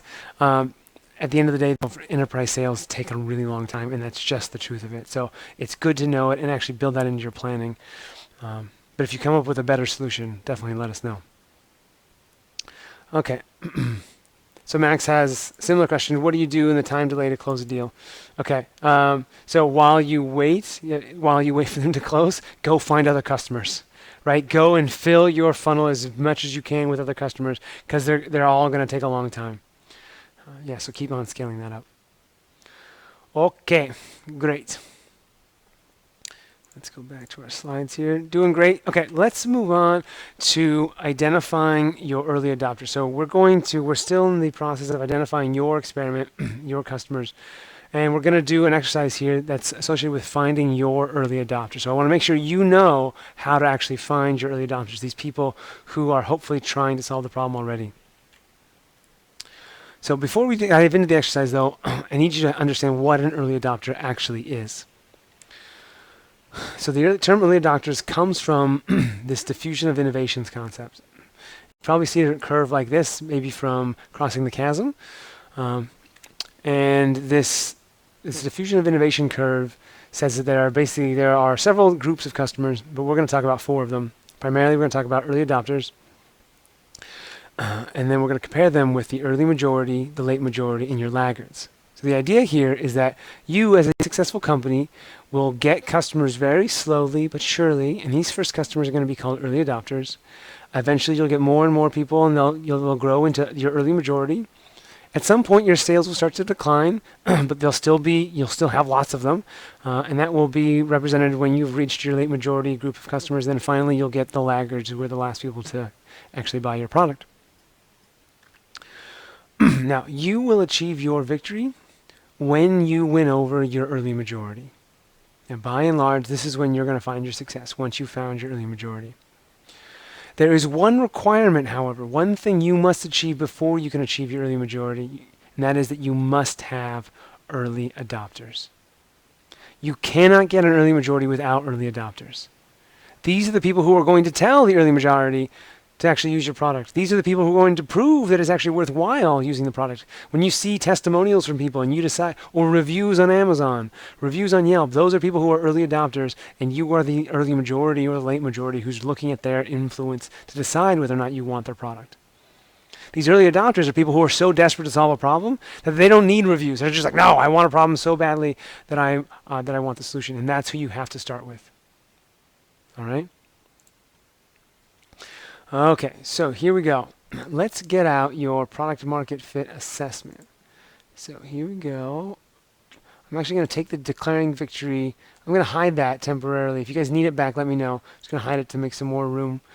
But let's go to your early adopters. Here we go. And active. Okay, so you've got another worksheet here. And this is another worksheet that hopefully I should be able to give you some feedback on. So just heads up that if you want some help with this, let me know.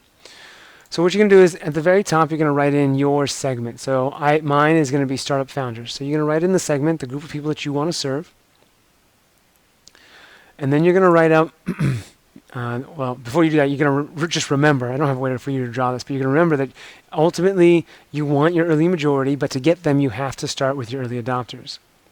So what we're going to do is we're going to talk about early adopters versus early majority versus laggards based on their relationship to a given problem. All right. Now we're going to start with a hypothesized problem. So you're going to write in the problem that you hypothesize that you think your customer segment is going to have. These guys up here. Now, what's important about this problem is that it needs to be phrased in their own words. Now, how can you tell if it's in their own words? If you can use the word I in there.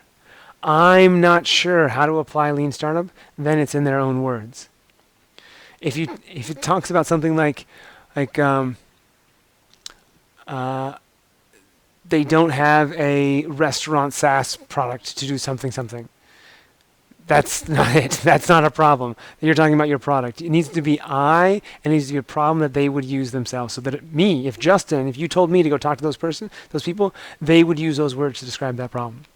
So write yours in there, and I want to give you feedback on that. I want to make sure this is on point. It doesn't have to be perfect. It doesn't have to be right. This is hypothesized. But I want to make sure you understand the concept of getting into your customers' heads and seeing the world through their eyes. All right, so now what we're going to do is, like I said, we're going to talk about laggards, late majority, and early adopters based on their relationship to a given problem. So I want you to put an X or an N in the laggard's top right corner because that represents that a laggard is someone who literally does not have this problem. They fall into this customer segment, but they just don't have the problem at all.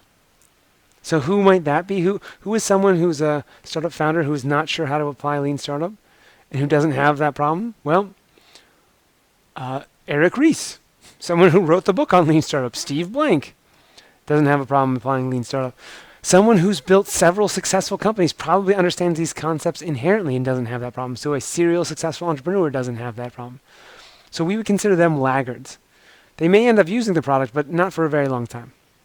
So I want you to put an X or an N for no or whatever you want in these columns, because someone who doesn't have the problem won't know that they have a problem. They won't be thinking it themselves, and they won't be paying to solve it. They won't be actually actively trying to search and pay for a solution to the problem. All right, let's contrast that with the late majority. The late majority, this is a group of people who have the problem. Right? So this is someone who actually has the problem, but doesn't know that they have a problem.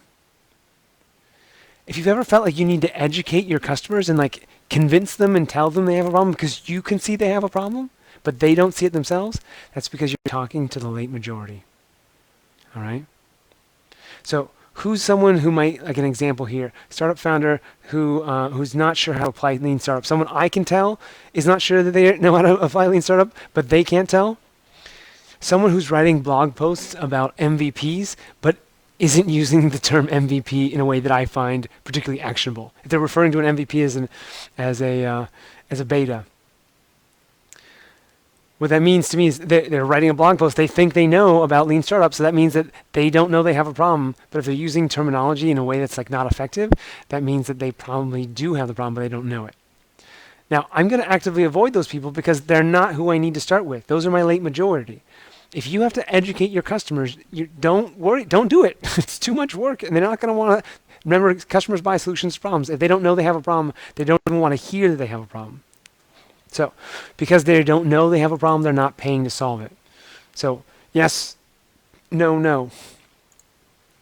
Let's contrast that with our early majority. Early majority, they are people who have the problem and know they have the problem, but they are not actively paying to solve the problem, or they're not actively searching to find a solution to the problem. Okay, so then who are these folks? Who are people who know they have a problem but aren't actually taking action? Well, in my case, like someone who's not sure how to apply Lean Startup, well, this might be someone who's, let's say they're reading Lean blog posts. They're headed to Lean meetups, right? These are people who they recognize that they are, that they don't know how to apply Lean Startup, and they're trying to take some steps to try and solve it, but they're not paying the currency that I need in order for me to achieve success. So that means that ultimately, eventually, they could become my customers, but they're not actively paying to solve the problem right now, or they're not actively searching for a solution to this. So that means they're not going to find me, and they're not going to trust me until we get these early adopters on board. So let's talk about what these magical early adopters are. These are the people who have the problem, who know they have the problem, and who are paying or searching to solve the problem now. Right? These are people who are hungry. They're already paying the currency to someone else to try and solve this problem, and they're not satisfied with it. That's who we want to try and solve. That's who we want to try and identify. So who are people who are, and examples, people who are not sure how to apply Lean Startup and are early adopters? Well, people who are doing what these early majority are doing, going to meetups, they're reading blog posts, but they're paying for it. So people who are paying for online courses, people who are going to Lean Startup Machine, people who are enrolling in Founder Institute, people who are going to Lean Startup Conference. These are people who are actively paying the currency that I need to actually achieve my victory. And the difference is that I'm going to ostensibly help them actually understand how to apply Lean Startup as opposed to these other tools which aren't meeting the mark. So that's what I want you guys to do. I want you to come up with, just like I rattle off a bunch of behaviors that someone exhibits to show me that they are early adopters, I want you to do the same. So what are the behaviors your customers demonstrate to tell you that they are early adopters? So I want you to write in. So for me, it was, again, goes to Lean Startup, pays for online courses, goes to the Lean Startup Conference, makes calls on Clarity, gets mentoring but has to pay for it. They buy Ash Moira's book, enroll in Founder Institute. These are the behaviors my customers take that would demonstrate that they are early adopters. So I want you to fill yours in, and I'm going to give you a minute to actually write them up. And we will, I'll be quiet so you can have some time just to concentrate.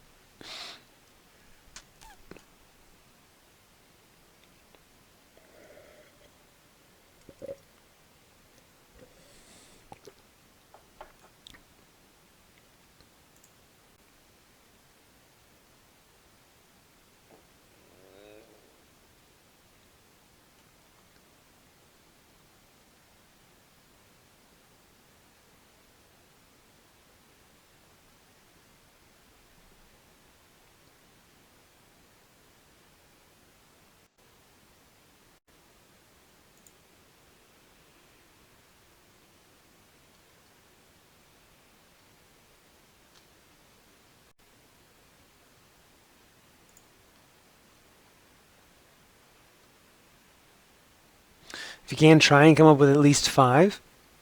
If you can come up with more, do it for sure. But if you can, come up with at least 5 of these.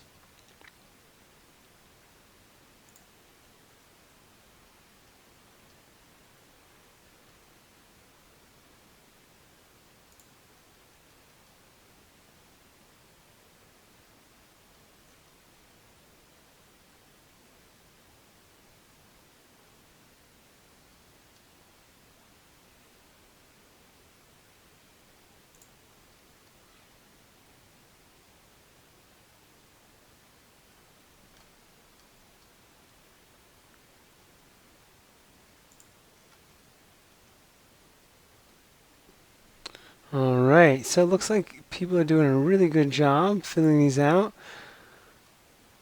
See a couple folks with 3 items in here, 4 items. If you can, like I said, try and do 5 before we move on, because this is going to be the key to finding these customers is in these behaviors. You're going to actually look for them. So let's see who else we got. Okay. Okay. So if you want some help with this, let me know. There's actually a field at the bottom of the page that you can actually write in if you want feedback. So again, write in yes if you want feedback, and I will help you figure out what these are. But first, let's talk about the externally observable behaviors. So what you're going to do is you're going to convert these into things that you can view as an outsider. So let me talk about the difference here. So just because someone goes to a Lean Startup Machine doesn't mean that I know how to find that person, right? Like, I don't have access to Lean Startup Machines like enrollee list. So what I need to do is I need to convert this into an externally observable behavior, how someone externally can observe this. So in my case, it's going to be, I can't tell everyone who goes, but anyone who tweets about going to Lean Startup Machine, that's someone who's my early adopter. Right? If you're going to Lean Startup Machine, you're my early adopter. So I can run a Twitter search and figure out who's actually talking about Lean Startup Machine on Twitter. All right? Pay for online courses. If I can't tell everyone who's paid for one, but I can tell the people who've reviewed it, and maybe I can find them. I can find their name or something about them, and I can go search for them on Google, find them on Twitter, find them on Facebook, reach out to them, send them an email. Yeah? So you're going to convert each one of these into an externally observable behavior, something that you can see as an outsider to determine if someone is an early adopter. So a couple other examples: if they lead feedback on Clarity Mentoring, if they've left a review for Ash's book, or if they've joined a Founder Institute meetup group, then I might be able to see that as well. Okay, so you guys turn all of yours into externally observable behaviors. And this is the good stuff, man. Like, this is where it gets super good, because these externally observable behaviors are going to tell you where to actually find your early adopters. So I'm going to give you a couple minutes to write those out. Oopsie. And then, like I said, if you want help, if you want feedback, type yes down on the bottom, and then I will help you.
All right, so this one looks like it's proving to be a little tougher than the other ones, which is as expected. Like that's why we do this exercise, because it can be tricky to actually identify where to find these early adopters, right?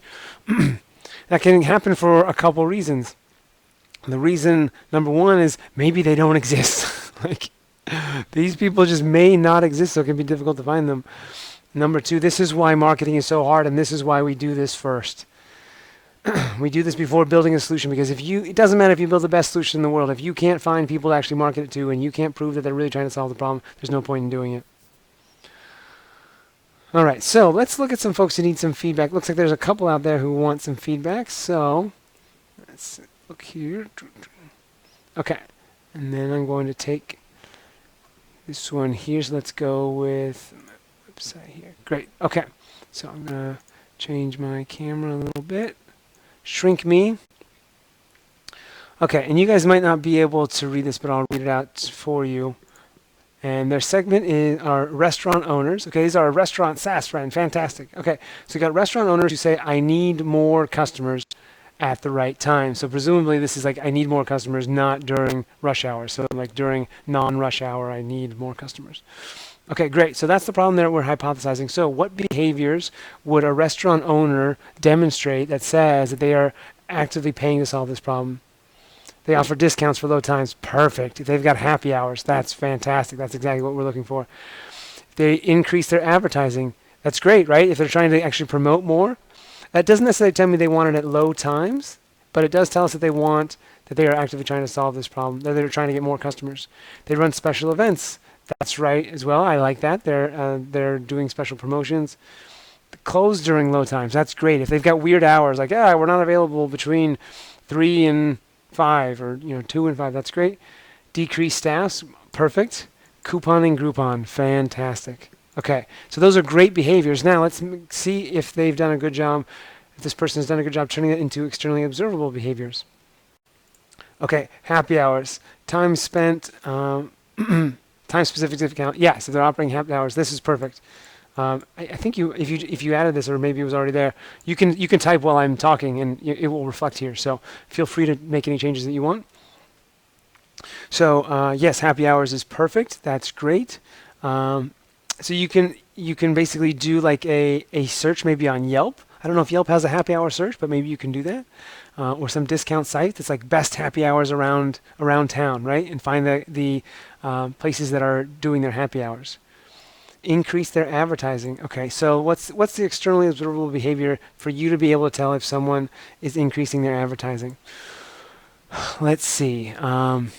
So an increase in advertising, one way would be to measure, like if they're doing something like using a new advertising channel, right? That would be one way. If they're advertising on Facebook, right? That's a relatively new channel for restaurants, I assume. So we can assume like, oh, they're increasing advertising if they're doing something new. What's another way for you to observe? I mean, hell, if you're in a local space and you're getting little pamphlets or coupon codes or booklets from people, right? That will work as well. These are people who are advertising.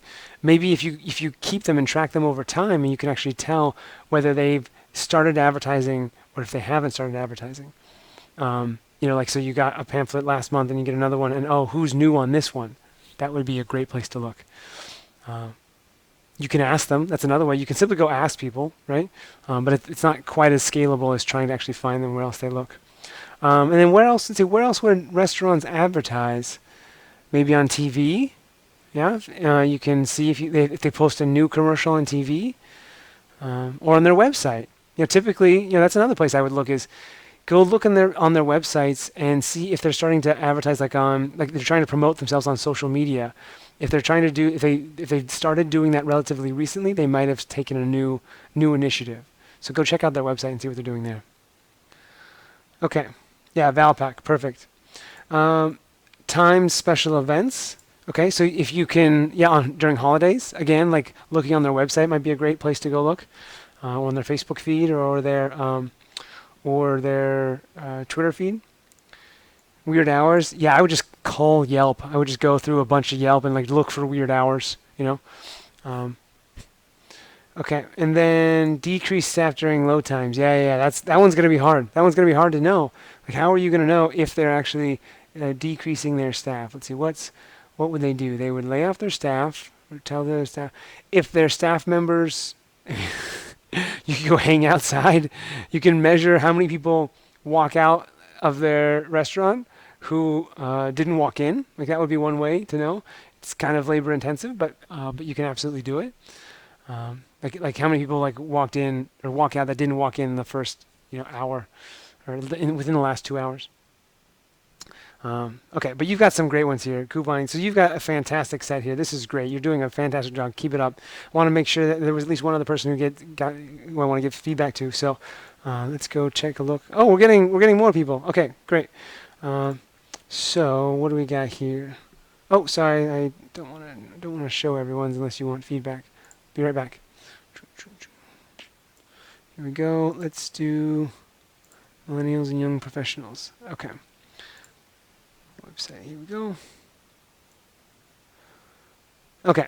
So I'm going to take a look at this one, and we're running just a little short on time. So what I'm going to do is I'm going to speak to this one briefly, and then what I want to do, to be honest, is everyone who wants feedback, I'm going to stay late, and I'm going to just give feedback on everybody who wants feedback. And as well as I'll try to answer some questions. So this will run later than normal, but I'm going to make sure that we sort of wrap this up on time for those who need to leave. Okay, so who do we got here? So we've got millennials and young professionals, and the issues they've got are: the news I consume leaves me depressed, dispirited, and does not engage me in the on mobile social channels where I am. Okay, so it's phrased well. It's phrased as the actual from the person's perspective, which is great.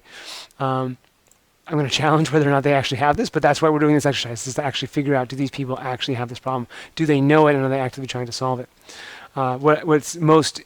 I believe that people are depressed and dispirited. That's true. That I buy. I wonder if we're actually going to find people who cite the news as the problem. So let's go find out. I'm going to skip right to the externally observable behaviors and just measure if these are externally observable. Okay, forgoes other job offers for purposeful work. So the question is, how are you going to be able to tell if someone forgoes a job offer? So let's say it happened right now, boom, instantly. Someone out in the world has foregone a job offer for purposeful work. How are you going to know that? That's what you want to write down here.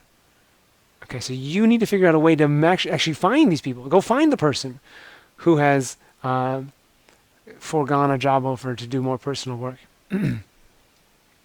So how would I look for these people? So what I would do is I would look for people on LinkedIn who work for social justice, social impact, nonprofit organizations, and who've been there for less than a month, and whose previous job ran right up next to this one.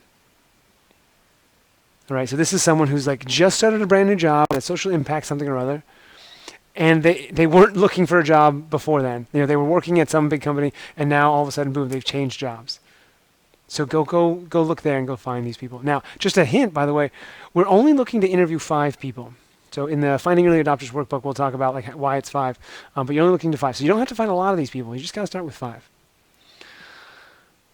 Okay.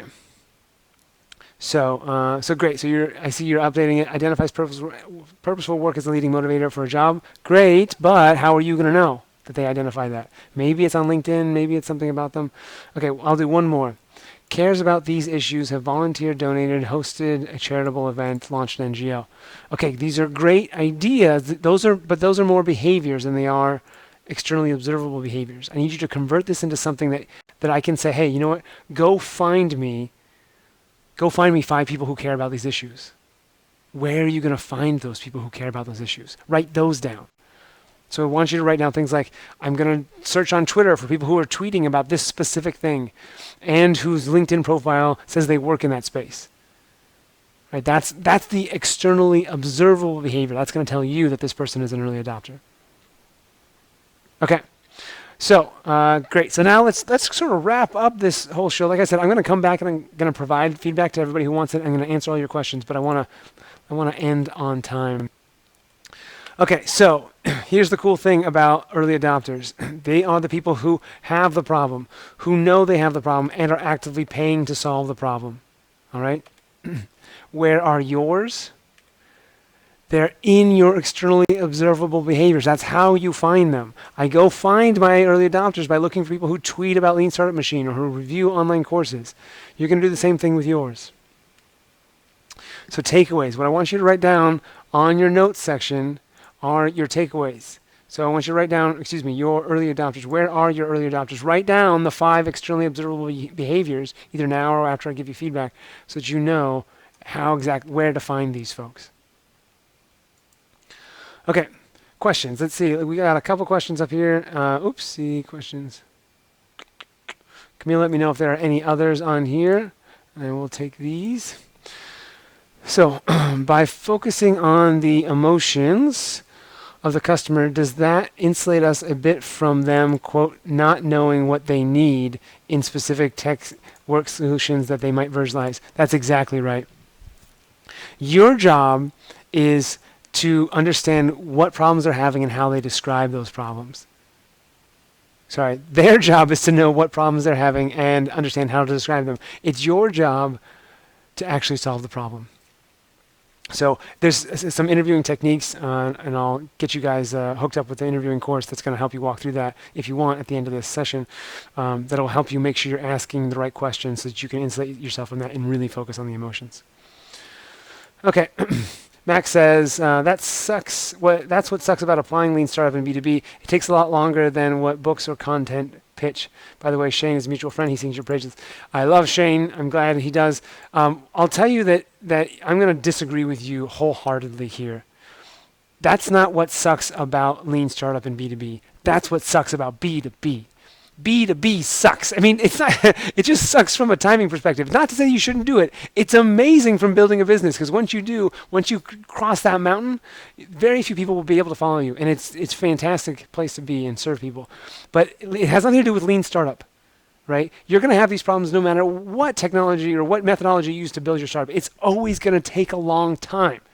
Lean Startup, I argue, makes it faster, because you're going to find out the answers faster about whether or not you've got an actual company to build here. Okay, so with that in mind, I'm going to rock and roll and finish this guy out. So if there are any other questions, like I said, Camille will vote them up, and then I will go and I will answer them, and I'll stay a little late. Now we're going to do bonus time real quick. So what I'm going to do is I'm going to turn on, I'm going to recap, and then we're going to do bonuses. Okay, so recap. Product market fit is satisfying a market that satisfies you. All right. When you understand what satisfies you, it's going to make your decisions easier to make. It's going to give you the confidence to pivot, and it's going to unify your team.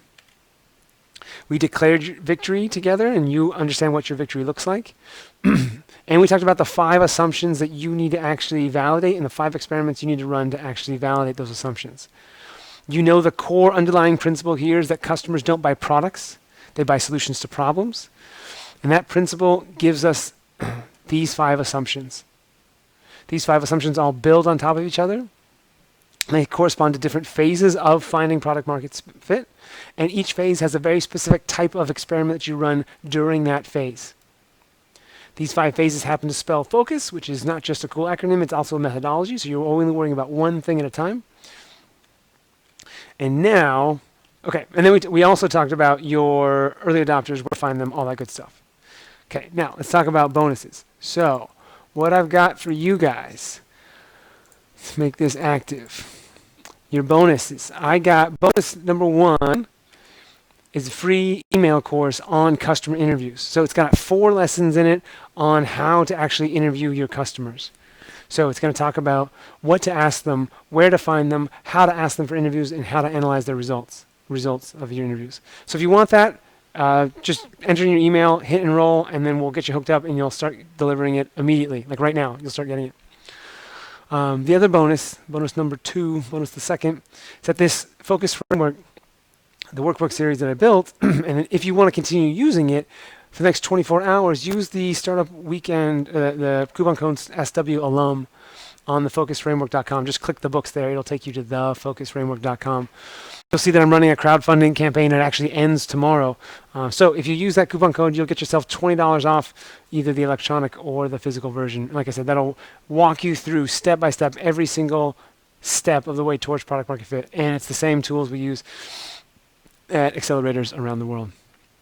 You'll also be able to ask me questions about your exercises, and I'll answer them on the online version. You can go and say, hey, Justin, I'm having a problem with this thing. I'll hop on there and I'll help you out.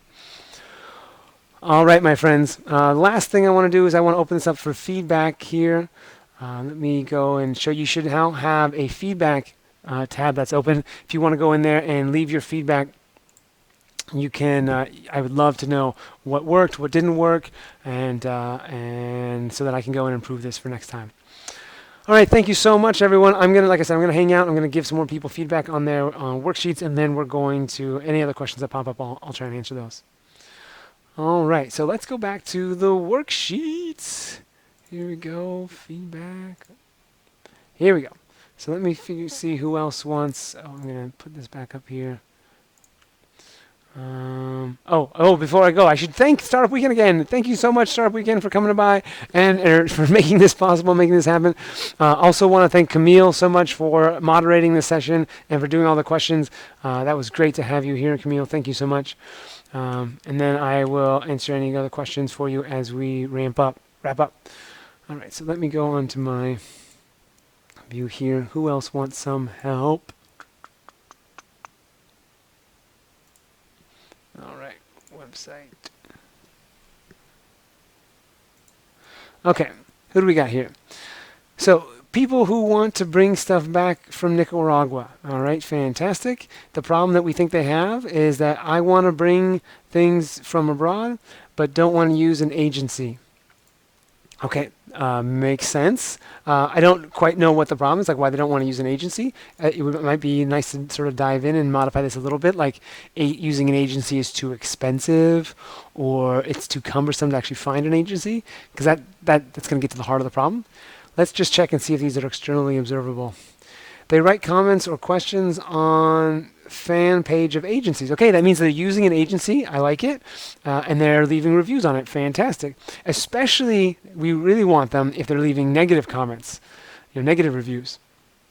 And that means that they're still actively trying to solve this problem. They're using an agency, but they don't like it. Okay, they are currently using third parties to bring their stuff. So how will you be able to tell if they're using a third party to bring their stuff back? So we need to figure that out. So this one is very observable as an external observer, but is this one? I don't know about that. So again, maybe if someone tweets about it, maybe if there are, are there meetup groups of people who, maybe what you can do is you can find like community groups of Nicaraguans who get together locally, and then you can talk with them and you can ask them, how many times are you asked by someone to bring something back? If you can find those people, you can say, okay, now tell me who it is that, just ask them if they're asked to bring stuff back, because then they'll be the third parties. So that's how you can actually ask the third parties if you can find those third parties. So that may be a place to look, is like at local meetups. They are already, paying for it. Okay. They use brands items that you can't find in the country. So, okay, so this might be good, like if they're tweeting about it or putting it on Facebook. But the thing here is you've got to be able to identify if they're actually using it. So how are you going to know if they're using it? It could be that you just see them on the street, but you have to come up with a way to identify that people are actually using this thing, that they have this problem. They bought things with a relative. Okay, so again, we're getting in the same lines here. They search in social media for somebody's coming, way to bring stuff back. Who's coming? Okay, so how are you going to observe if they're searching? Right, like how are you going to know if I went and made this search? So if I'm an early adopter, how are you going to be able to find me? Maybe if I don't search, okay, so maybe what they're doing. I see what you're getting. If they're posting this question on social media. So if they are, this might be going the other way. Might be getting things bring stuff to Nicaragua. Sorry. Anyway, Yeah, if they're posting on Facebook, I think you're spot on here. So if you can find them posting on Facebook, like who's coming from the US, spot on. Okay, overall, really good job. Just make sure you tighten up some of these things so we understand that they're really extremely observable. Okay, I'm going to check out Josh's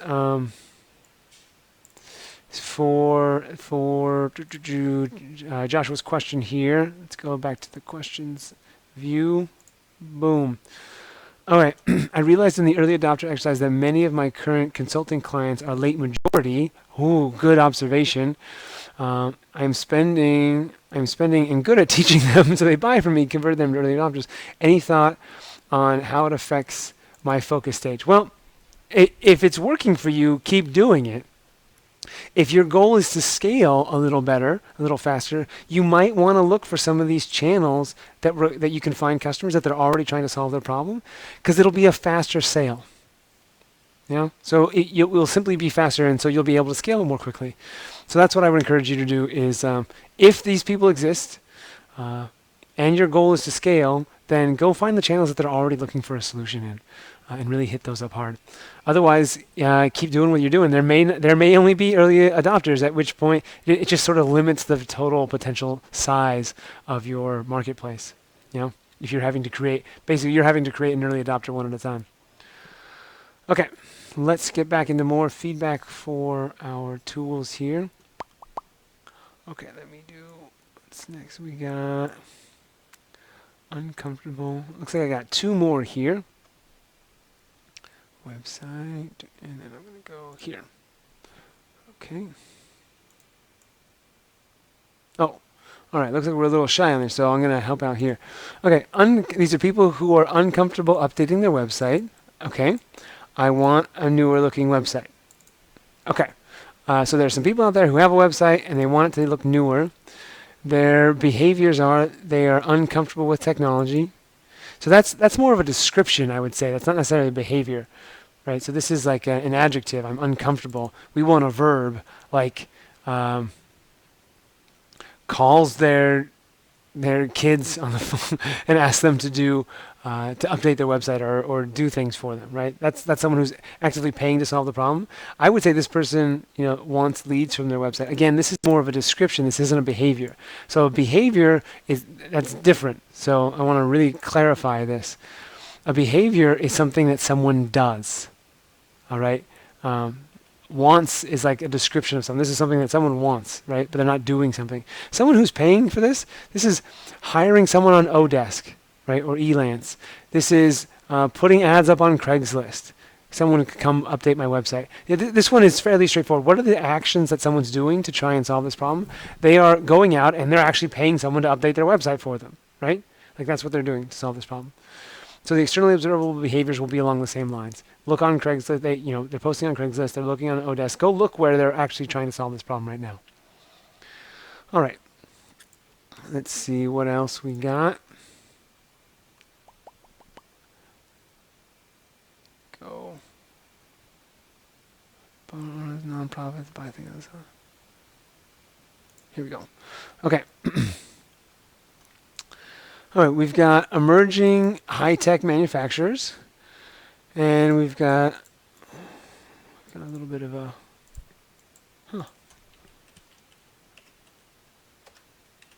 interesting. Okay, so we've got looks like solve demand-driven manufactured inventory for online e-commerce sales.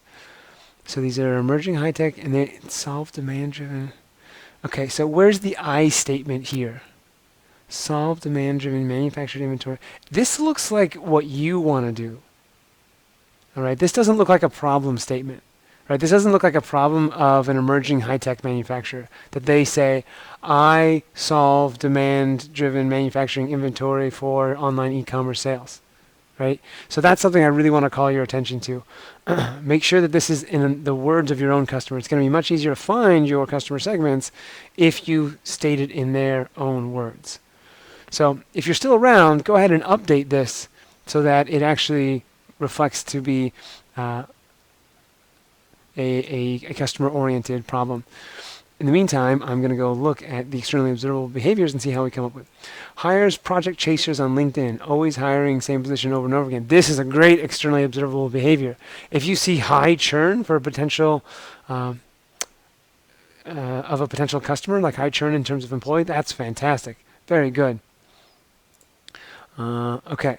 Always burning people out, career postings. Okay, so similar, this is great. I love this, and it's just fine. If they're on LinkedIn as one externally observable behavior, same thing on, madmonster.com is what I was thinking. Okay. Registers for my MRP app, but does not buy. Okay. I don't know who that is. Maybe this is your app. So if that's true that it's your app, then they're not paying to solve the problem. So that's a problem. If it's someone else's app, are you going to be able to tell whether or not they're actually using the app but not buying it? Okay. And then next up, hires Ruby developers but keeps changing requirements on Glassdoor. Aha. So if you're reporting, I presume this is you're looking on Glassdoor, that you're going to be able to tell if they're basically people are bitching about them, which might be a great place to look. And then keeps asking on social media about Salesforce.com. Great job. Really, really fantastic job. Super specific places to look. This is going to bode really well for you. The only thing, we're still not quite at a problem here. You're talking more about like a solution, on-demand driven inventory for online e-commerce sales. But why do they want it? Like, what problem is that going to solve for them? So tell me if I went to go in an emerging high-tech manufacturer and I said, hi, emerging high-tech manufacturer, what's the biggest problem you have right now running your emerging high-tech manufacturing company? What would they say to me? That I'm losing money? I'm not getting sales fast enough? Like, why is on-demand blah, blah, blah, blah, blah? Like, I don't have on-demand and it's costing me customers. But at the end of the day, even if you don't get this, okay, we're getting it. I see always alter. Okay, always late delivering inventory. Okay, so that's awesome. You're getting it. You're perfect. This is perfect. Yeah, I'm really excited about this. You've got some really great externally observable behaviors listed down here, and you're lined up, and you got your problem statement. Just rock on, man. You're doing or woman, you're doing fantastic. All right, my friends.